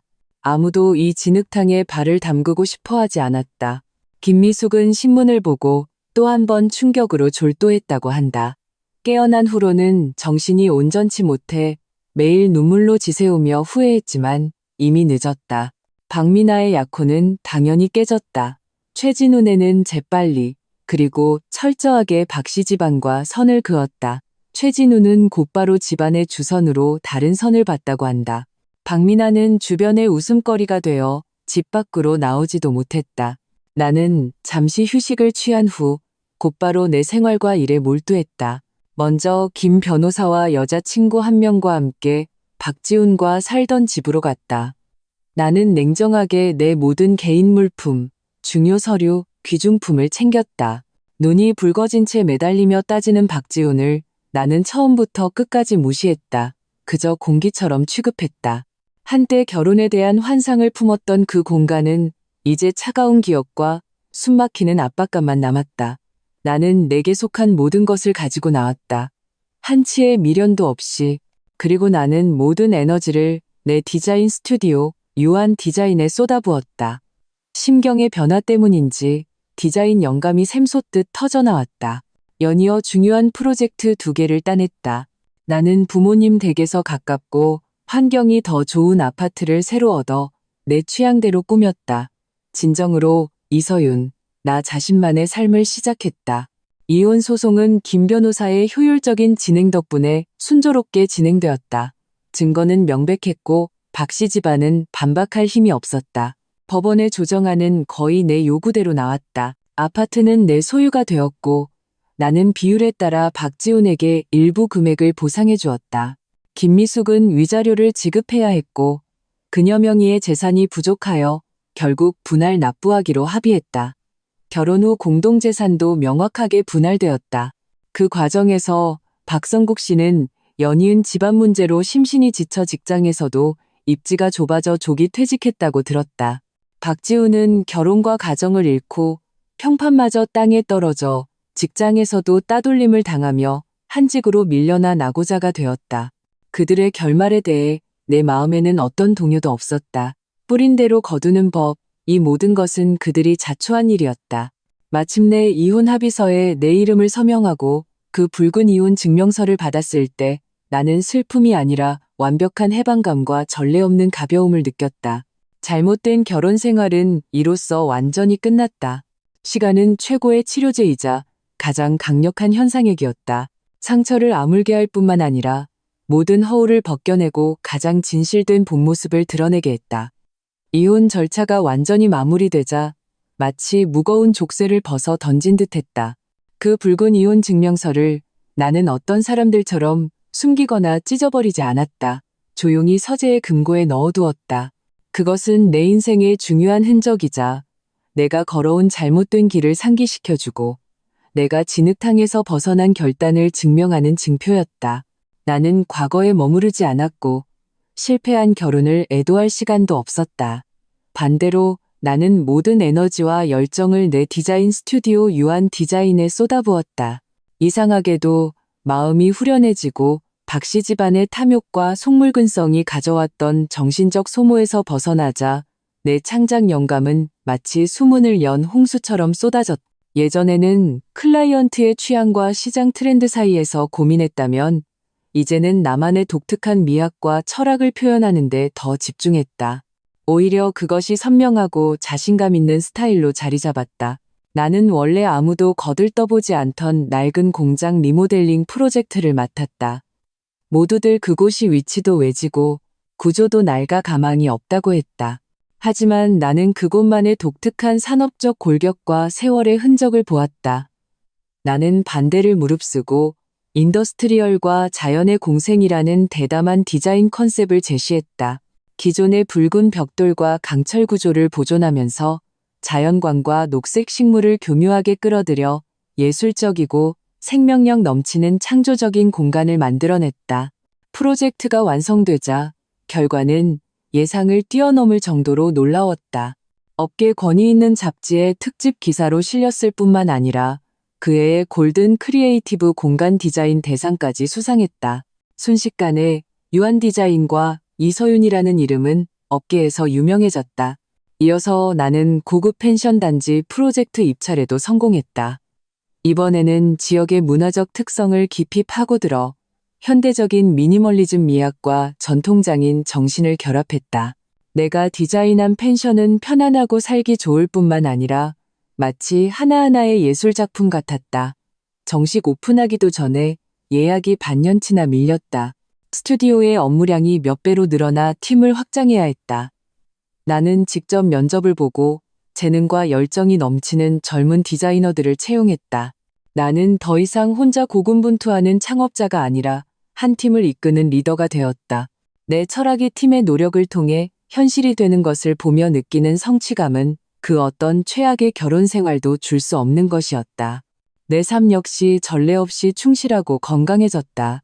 나는 매주 3번 필라테스와 요가를 꾸준히 했고 개인 트레이너에게 맞춤형 운동 계획을 받았다.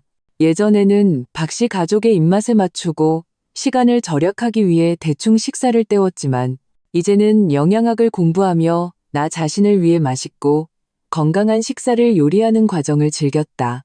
정기적인 고급 피부 관리와 시술 덕분에 나는 실제 나이보다 훨씬 젊어 보였다. 피부는 투명하게 빛났고 눈빛은 맑았다. 내면에서 우러나오는 자신감이 넘쳤다. 나는 더 이상 박씨 집안에서 조심스럽게 눈치를 보던 며느리가 아니었다.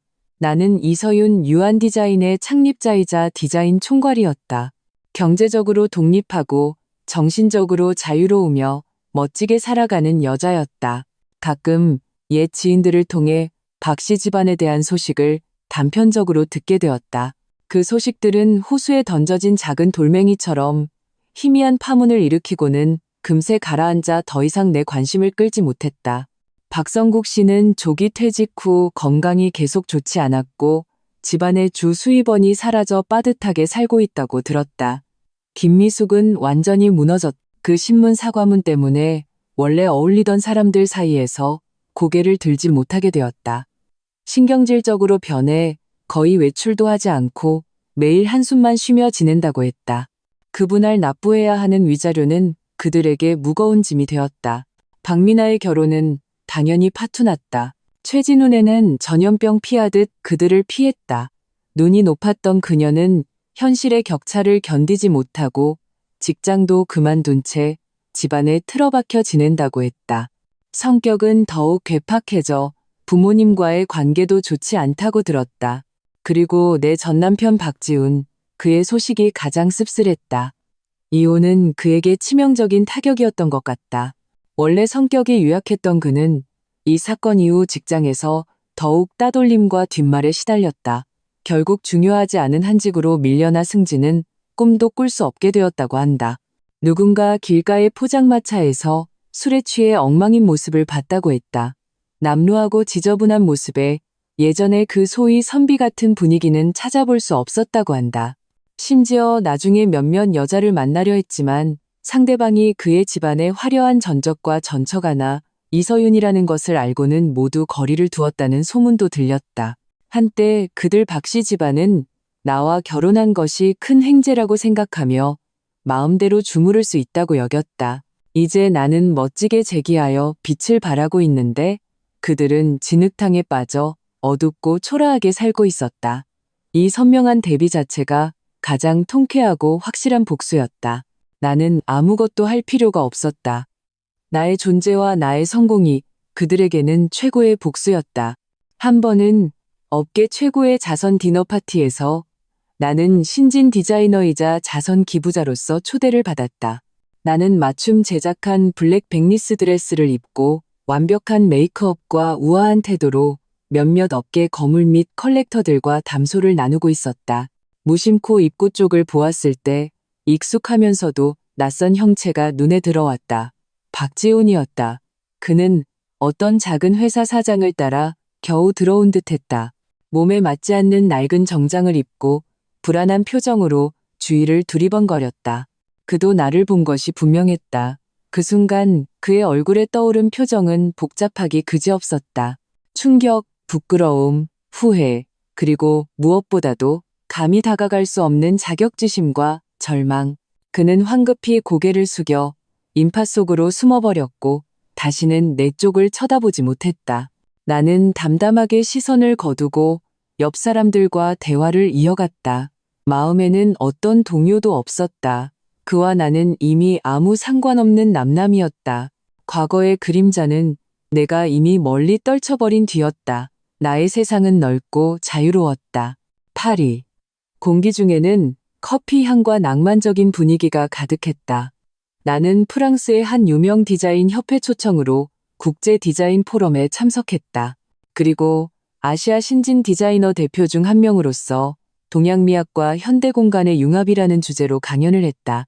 스포트라이트를 받으며 객석을 가득 메운 세계적인 디자이너, 평론가, 언론인들 앞에서 나는 유창한 한국어와 영어로 내 철학을 설명하고 유한 디자인의 최근 대표작들을 선보였다.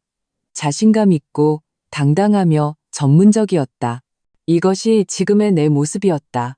강연이 끝나자 뜨거운 박수가 쏟아졌고 질문 시간도 활발했다. 나는 다른 문화 배경을 가진 동료들의 눈에서 진심 어린 존경과 인정을 느낄 수 있었다. 포럼이 끝난 후에는 센 강변의 유서 깊은 호텔 연회장에서 교류 파티가 열렸다. 나는 샴페인 잔을 들고 몇몇 유럽 디자이너들과 시장에 대한 견해를 나누며 즐거운 시간을 보내고 있었다. 잠시 테라스에 나가 바람을 쐬려던 참이었다. 부드럽고 매력적인 목소리가 내 옆에서 들려왔다.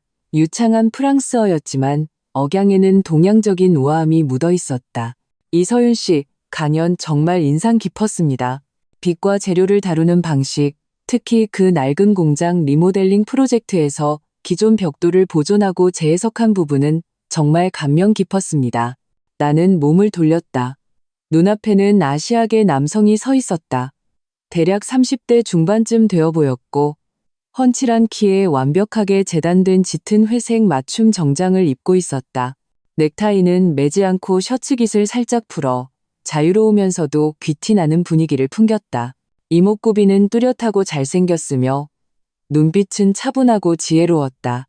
입가에는 편안한 미소를 띠고 있었다. 그의 기품은 남달랐다. 오랫동안 높은 자리에 있었던 사람의 여유가 느껴졌지만 거만한 느낌은 전혀 없었다. 칭찬 감사합니다. 나는 미소 지으며 한국어로 답했다. 직감적으로 그가 한국인일 것이라 생각했다. 역시나 그는 즉시 유창한 한국어로 바꾸어 말했다. 억양에 서울 느낌이 묻어 있었다. 실례했습니다. 갑자기 말을 걸어서요. 저는 강태하라고 합니다. 유성그룹 대표를 맡고 있습니다. 평소 아시아 디자인계에 관심이 많았는데 이번에 포럼에 참석했다가 이서윤 씨의 영감 넘치는 강연을 듣게 될 줄은 몰랐습니다. 유성그룹, 내 마음이 살짝 움직였다. 국내 최고의 종합그룹으로 부동산, 금융, 기술, 문화 등 다양한 분야에 걸쳐 사업을 하고 있으며 막강한 실력을 가졌지만 대외적으로는 조용하고 고급스러운 이미지로 유명했다. 강태하라는 이름은 몇몇 경제 기사에서 본 것 같았다. 유성그룹의 젊은 차세대 경영인으로 안정적이면서도 미래지향적인 경영 스타일로 재계에서 주목받는 인물이었다. 그가 이렇게 젊고 디자인 분야에까지 관심이 있을 줄은 몰랐다. 과찬이십니다. 강 대표님. 나는 품위 있는 미소를 유지하며 그와 가볍게 잔을 부딪혔다. 대표님께서 디자인에 이렇게 깊은 조예가 있으실 줄은 몰랐네요. 그냥 태아 씨라고 부르세요. 그의 미소는 온화했고 말투는 자연스럽고 진솔했다.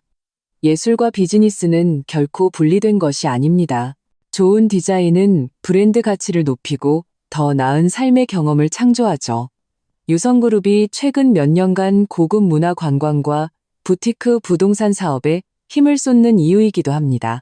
솔직히 말씀드리면 저는 동양의 현대 미학을 이해하고 해석할 수 있는 파트너를 오랫동안 찾아왔습니다. 오늘 이서윤 씨의 강연을 듣고 방향을 찾은 것 같은 기분이 들었습니다. 허우, 우리는 그렇게 화려한 파티장 한가운데 서서 디자인 철학부터 동서양 문화 차이, 그리고 비즈니스와 예술의 균형에 이르기까지 이야기를 나누었다.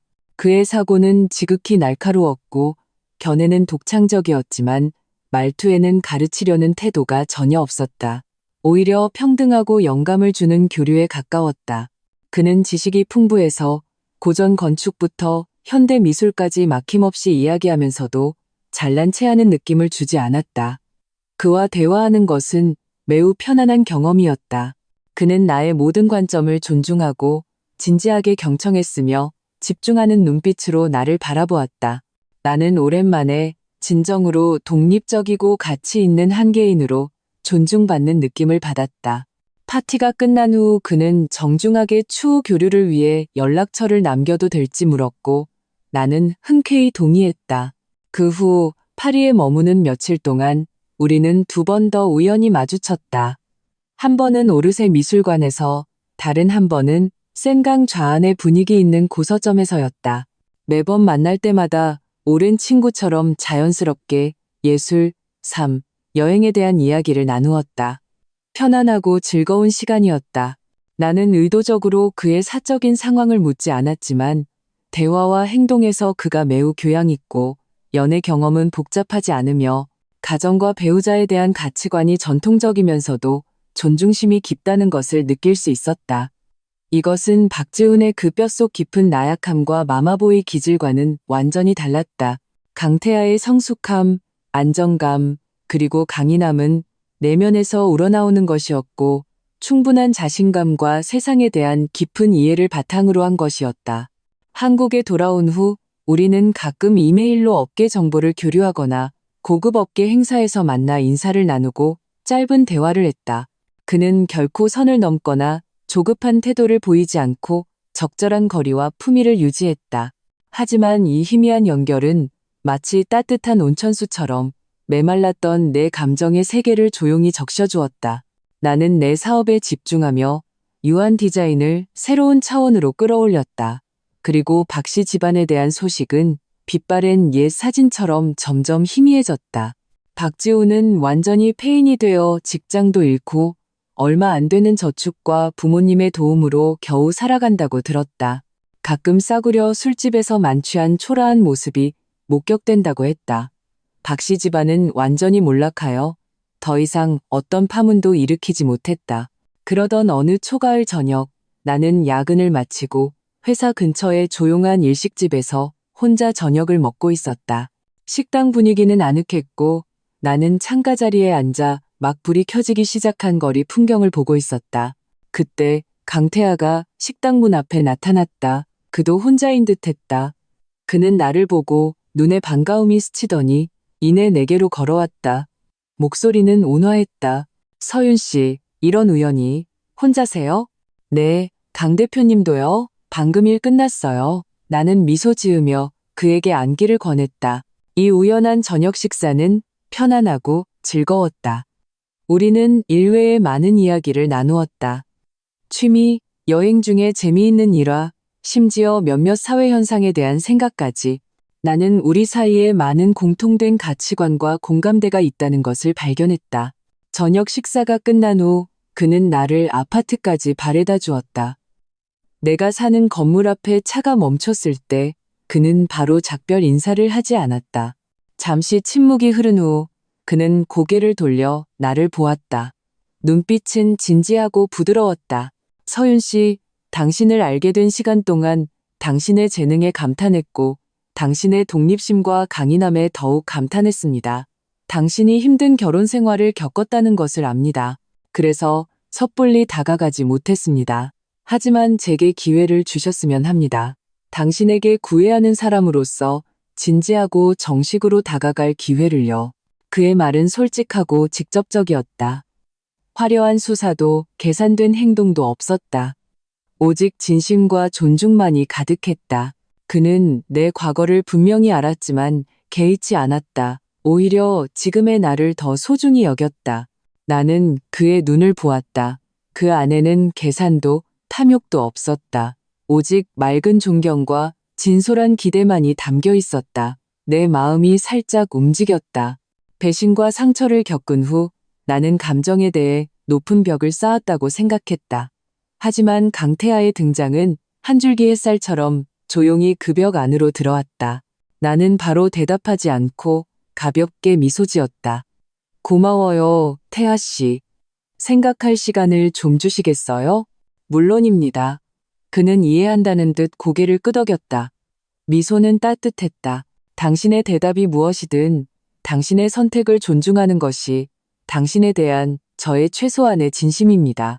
그는 차에서 내려 신사적으로 내게 차문을 열어주고 내가 아파트 로비로 들어가는 것을 지켜본 후에야 차를 돌려 떠났다. 엘리베이터 안에서 거울에 비친 살짝 붉어진 내 뺨과 밝아진 눈빛을 보며 나는 알았다. 새롭고 진정으로 기대할 만한 여정이 곧 시작될지도 모른다는 것을. 이번에 내가 만난 사람은 정신적으로 나와 동등하게 대화하고 인생의 길을 함께 걸어갈 수 있는 영혼의 동반자였다.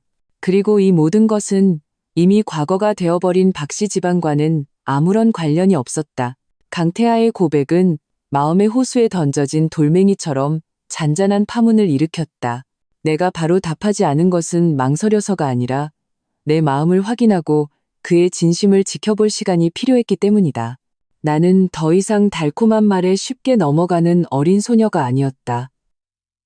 결혼의 실패는 나를 더욱 신중하게 만들었고 내가 무엇을 원하는지 더 명확하게 알게 했다. 강태하는 존중과 인내가 무엇인지 완벽하게 보여주었다. 그는 내 고민에 조급해하거나 불안해하지 않고 여전히 적절한 거리를 유지하며 연락을 이어갔다. 그는 재미있는 미술 전시회 소식을 공유하거나 좋은 책을 추천해주기도 했다. 내가 늦게까지 야근할 때면 내가 좋아하는 광둥요리 식당에서 따뜻한 탕과 딤섬을 보내주며 무리하지 말고 쉬어요 라는 간단한 메모를 덧붙였다. 과도한 관심이 아닌 소리 없이 스며드는 배려였다. 이런 차분하고 사려 깊은 구애 방식은 나를 매우 편안하게 했다. 그는 내 일을 존중하고 내 바쁜 일상을 이해했으며 내 삶을 간섭하거나 주도하려 하지 않았다.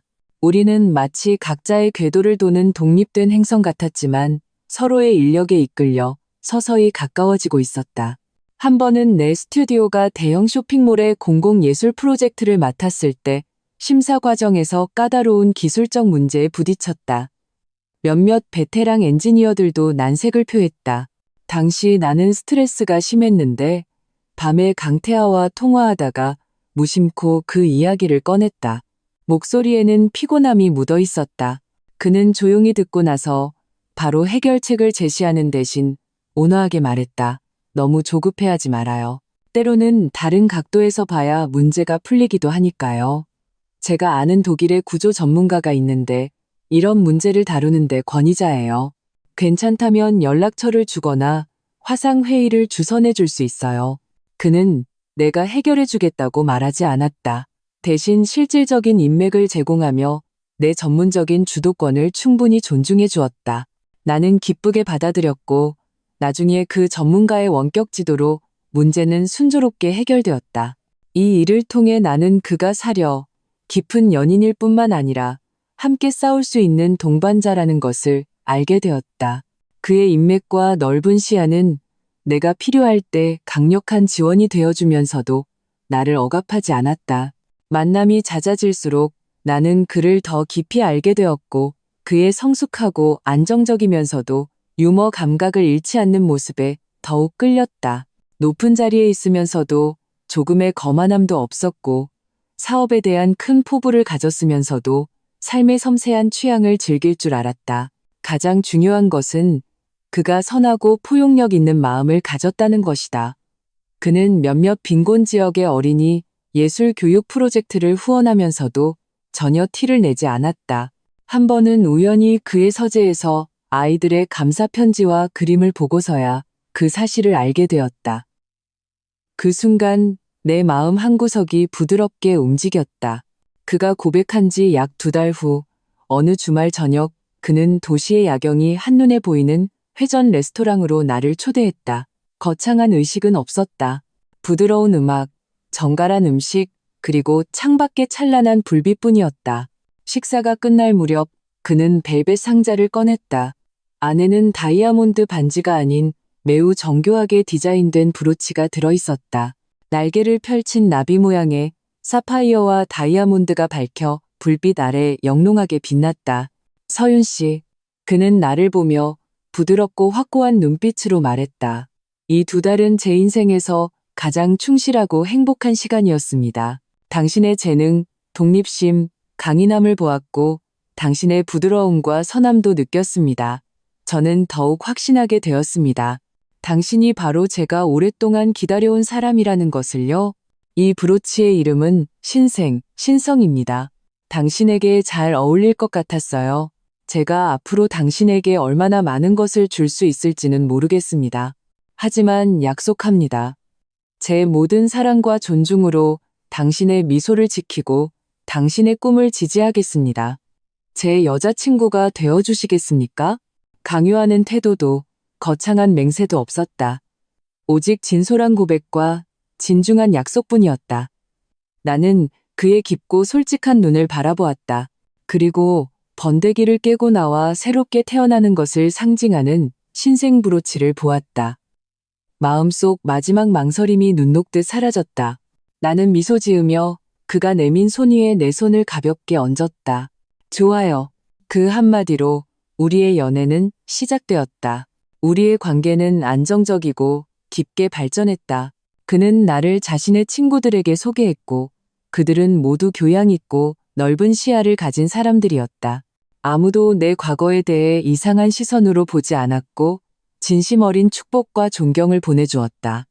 나도 그를 우리 부모님께 소개해드렸다. 처음 정식으로 인사드리러 온 날 강태하는 정성껏 준비했다. 선물은 비싸지 않았지만 그의 마음이 담겨 있었다. 아버지께는 오랫동안 찾아 헤맸다는 절판된 고서 세트를, 어머니께는 최상급 옥으로 만든 놀이개를 드렸다. 우리 집에서 오랫동안 키운 늙은 고양이에게도 고급 캣타워가 주어졌다.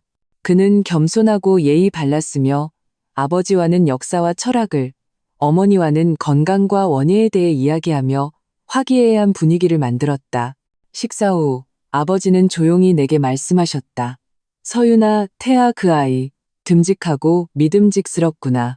눈빛이 바른 것이 맡길 만한 사람이다. 아빠는 네가 기쁘다.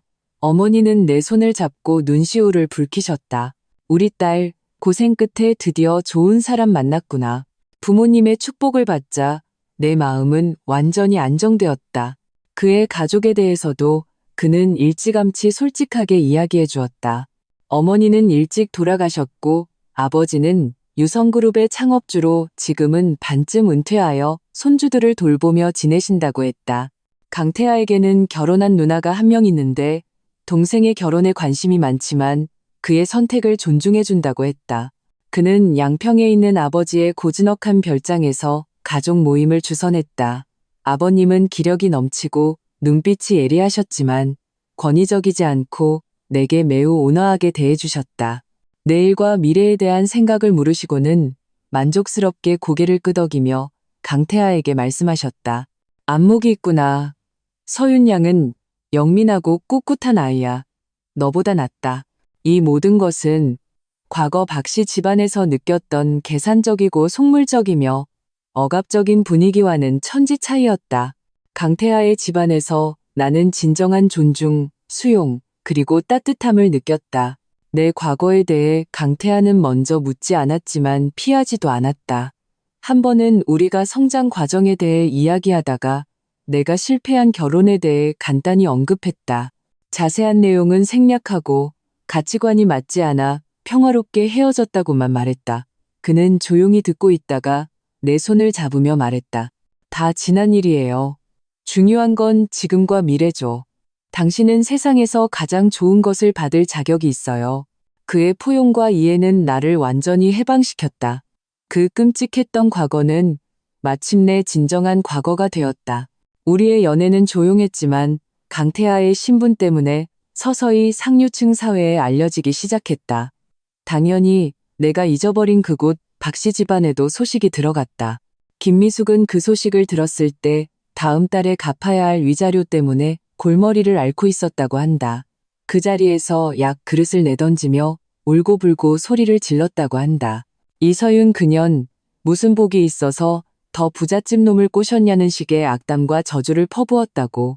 하지만 분노 외에는 아무것도 할 수 없었다. 박지우는 자주 가던 싸구려 술집에서 다른 사람들이 나와 강태하의 관계를 이야기하는 것을 들었다고 한다.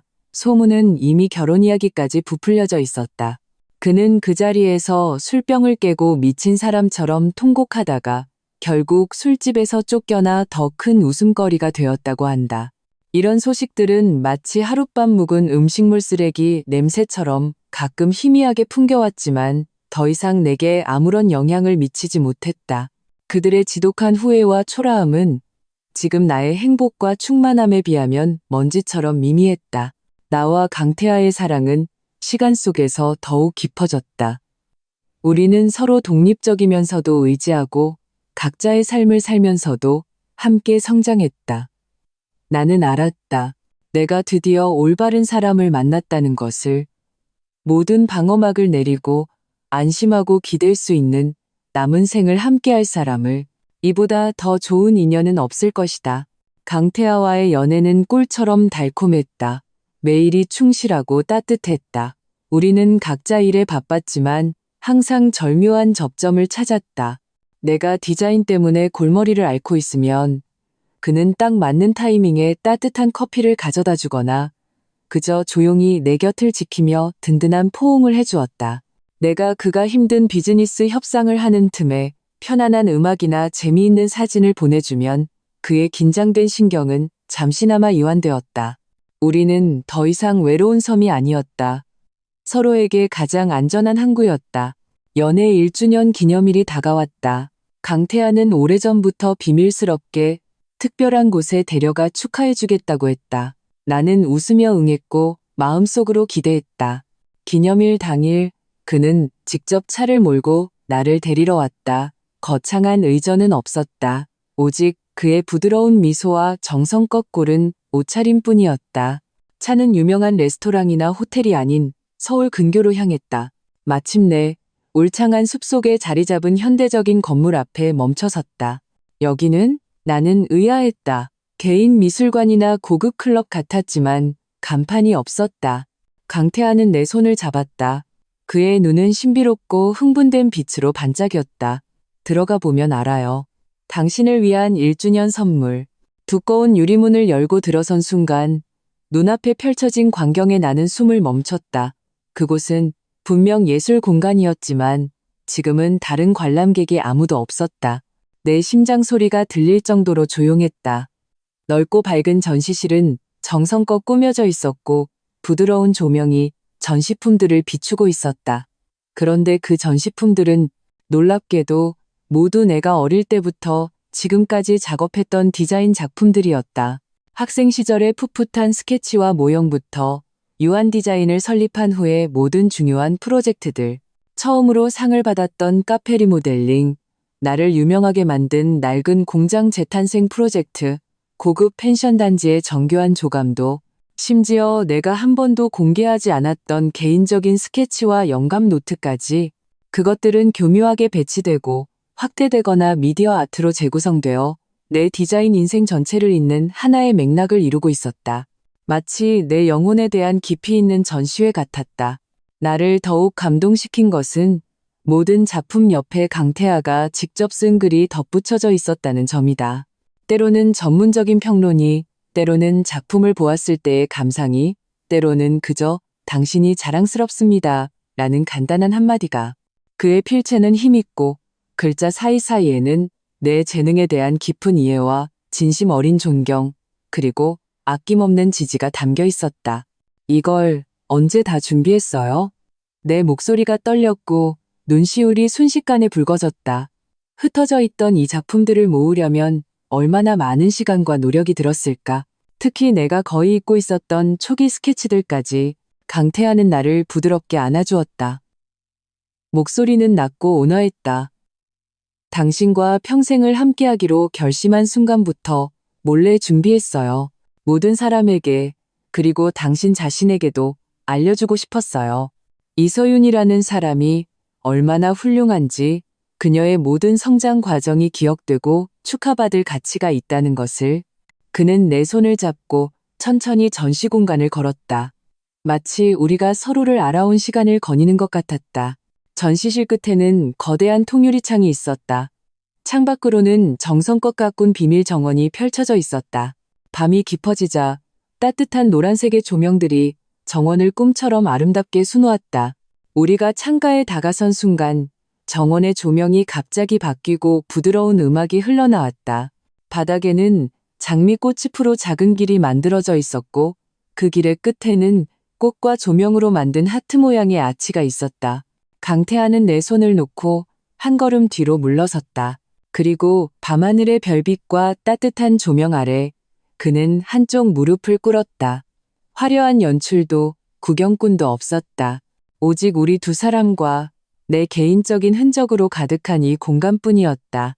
그는 고개를 들었다. 깊은 눈동자에는 별빛과 놀란 내 얼굴이 비쳤다. 손에는 열린 벨벳 반지 상자가 들려 있었다. 그 안에는 다이아몬드 반지가 놓여 있었다. 메인스톤은 완벽하게 커팅된 타원형의 블루 다이아몬드로 깊은 바다 같은 색을 띠고 있었다. 주위에는 섬세한 화이트 다이아몬드가 세팅되어 우아하면서도 독특한 디자인이었다. 서윤 씨, 그의 목소리는 맑고 확고했다. 의심할 여지 없는 진심이 담겨 있었다.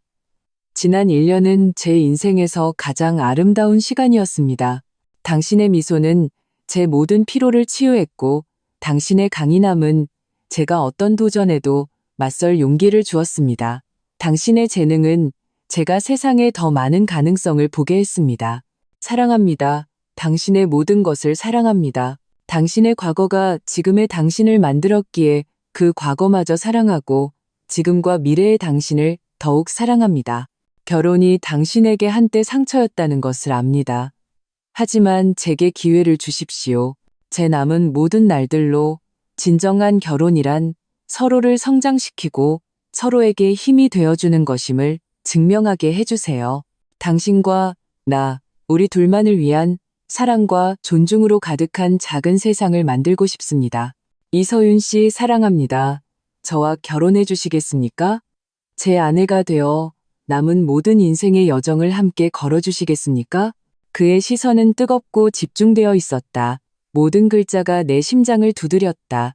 화려한 미사여구는 없었다. 오직 진심에서 우러나온 약속과 조심스러운 진정성뿐이었다. 그는 내 불안을 알았기에 이렇게 독특하고 이해와 존중으로 가득한 프러포즈로 내 모든 불안을 씻어주려 했다. 눈물이 마침내 통제 불능으로 흘러내렸다. 하지만 이번에는 행복하고 따뜻한 눈물이었다. 나는 눈앞에 이 훌륭한 남자를 보았다.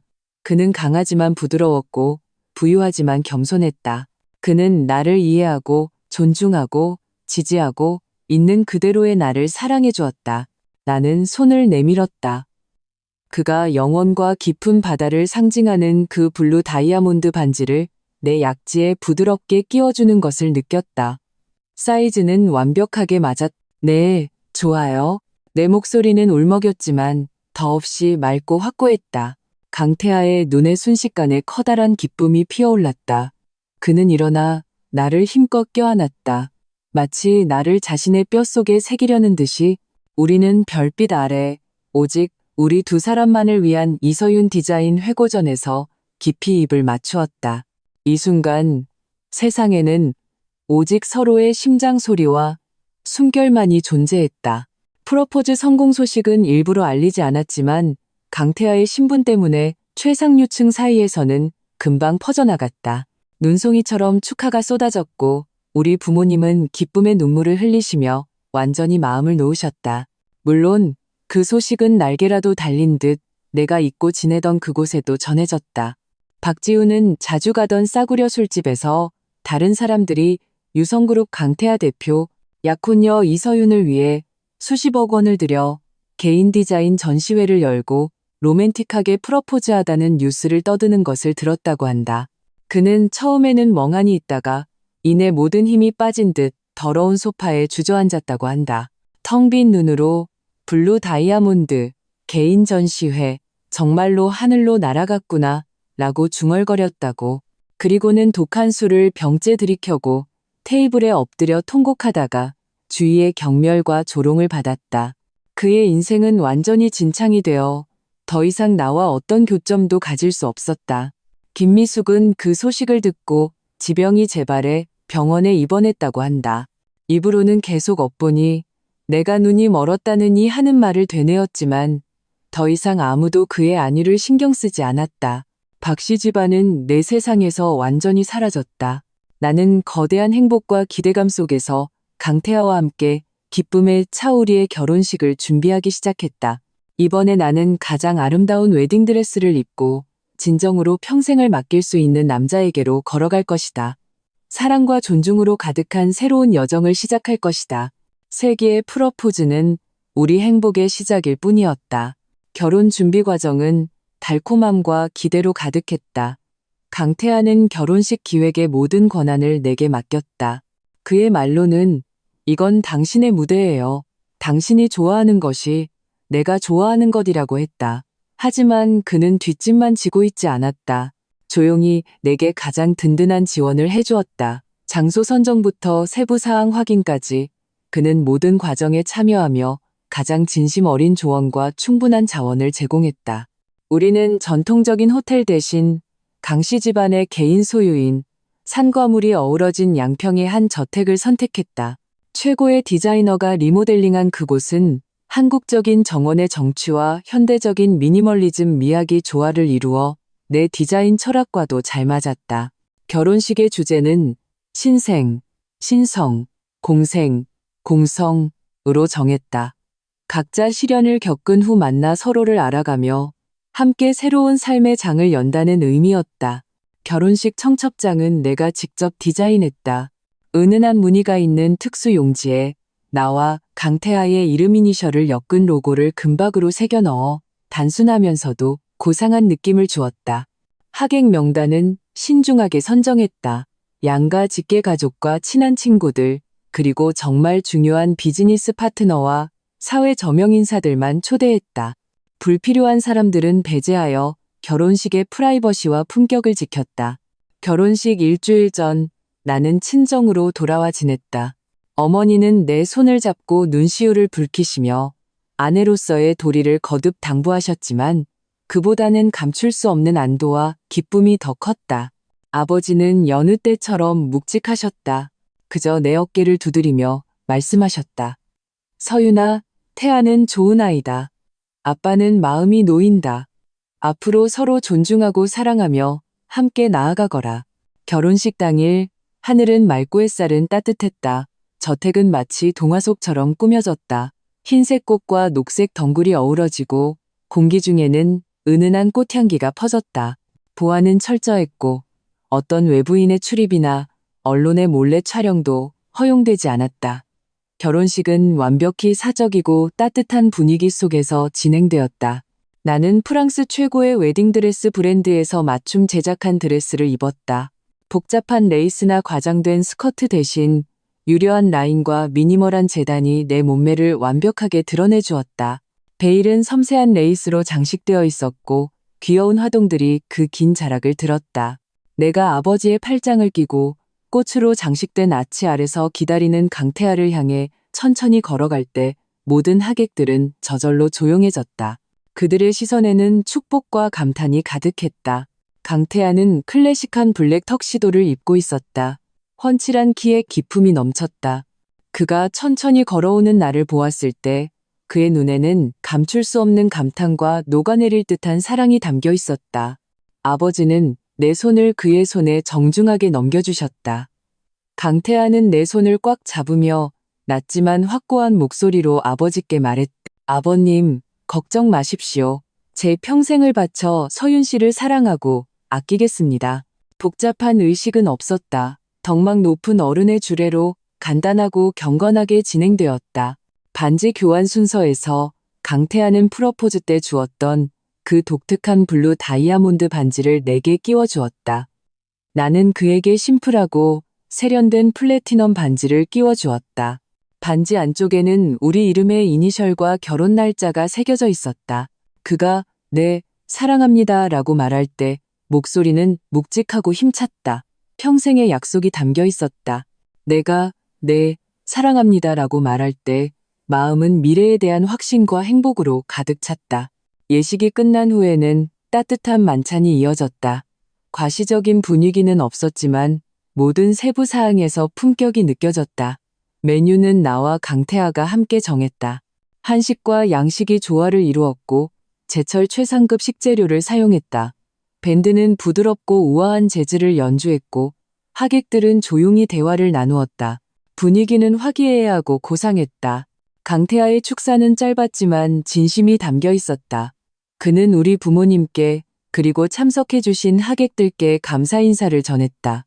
마지막으로 그는 나를 보며 말했다. 서윤 씨, 당신을 만난 것은 제 인생 최고의 행운입니다. 당신의 강인함과 빛이 제 세상을 밝혔습니다. 남은 인생 잘 부탁합니다. 나는 미소로 화답했다. 모든 것이 그 안에 담겨 있었다. 만찬이 중반쯤 되었을 때 특별한 순서가 있었다. 강태하는 나를 연회장 한쪽으로 이끌었다. 그곳에는 낡은 환등기가 놓여 있었다. 그는 조명이 어두워지도록 신호를 보냈고 이내 빛바랬지만 선명한 사진들이 스크린에 투영되었다. 그것은 내가 어릴 때부터 지금까지의 사진들이었다. 걸음마를 떼던 아기 때부터 학창 시절, 풋풋한 대학 시절, 그리고 창업 초기의 고군분투까지 나조차 잊고 있던 많은 순간들을 그가 정성껏 모으고 정리한 것이었다. 나레이션 없이 오직 부드러운 음악만이 흘렀다. 하지만 그것은 나에 대한 그의 정성과 내 과거 전체를 받아들이고 소중히 여기는 마음을 소리 없이 말해주고 있었다. 참석한 많은 하객들, 특히 우리 부모님은 감동의 눈물을 흘리셨다. 나는 이것이 강태하가 몰래 준비한 서프라이즈라는 것을 알았다. 그는 이런 방식으로 내게 말하고 있었다. 그는 나의 현재를 사랑하고 나의 과거 또한 소중히 여긴다고, 나의 인생 전체를 그는 기꺼이 부드럽게 안아주겠다고. 이 결혼식은 요란한 축포도 의도적인 과시도 없었다. 하지만 모든 곳에 극진한 정성과 깊은 사랑이 묻어 있었다. 이 결혼식은 모든 사람에게 선언했다. 이서윤이 한때 결혼 생활의 밑바닥까지 떨어졌지만 이제 자신의 노력과 꿋꿋함으로 진정한 인연을 만나 그녀의 가장 찬란한 행복을 맞이했노라고. 박씨 집안에 대해서는 그들은 이미 이 화려한 세상과 완전히 단절되었다. 박지우는 내 결혼식 날 또 그 싸구려 술집에 가서 만취했고 결국 문 밖으로 내던져져 차가운 길거리에서 하룻밤을 웅크리고 잤다고 한다. 그리고 김미숙은 병실 침대에 누워 옆 병실 TV에서 희미하게 들려오는 어느 성대한 재벌가 결혼식 소식을 들으며 흐릿한 눈으로 무감각한 후회만 되씹었다고 한다. 그들의 결말은 깊은 심연으로 던져진 돌멩이처럼 어떤 메아리도 일으키지 못하고 시간의 먼지 속으로 완전히 사라져버렸다. 결혼식의 마지막, 나와 강태하는 친지들의 축복 속에서 첫 댄스를 추었다. 음악은 아름다웠고 그의 손은 따뜻하고 힘찼다. 나는 댄스 플로어에서 그의 리드에 몸을 맡겼다. 그의 품에 안겨 그의 안정적인 심장 박동을 느끼며 내 마음은 전례 없는 평온과 행복으로 가득 찼다. 과거의 상처는 이미 아물어 딱지가 떨어지고 내 날개의 가장 단단한 깃털이 되었다. 한때의 굴욕과 배신은 지금 이 찬란한 행복 앞에서 언급할 가치조차 없는 작은 것이 되었다. 나는 과시하는 것이 아니었다. 나는 그저 내 삶을 살고 있을 뿐이었다. 한때 나를 얕보고 상처 주었던 사람들에게 보여주기 위해서, 그리고 포기하지 않고 노력하여 활짝 피어난 나 자신을 위해서. 음악이 끝나자 강태하가 내 귓가에 속삭였다. 피곤해요? 나는 고개를 저으며 그를 올려다보았다. 미소는 밝았다. 당신과 함께인데 하나도 안 피곤해요. 그는 내 이마에 부드럽게 입을 맞추었다. 그럼 집으로 가요? 네, 집으로. 이서윤과 강태하의 새로운 집, 사랑과 존중, 그리고 무한한 가능성으로 가득한 미래가 우리를 기다리고 있었다.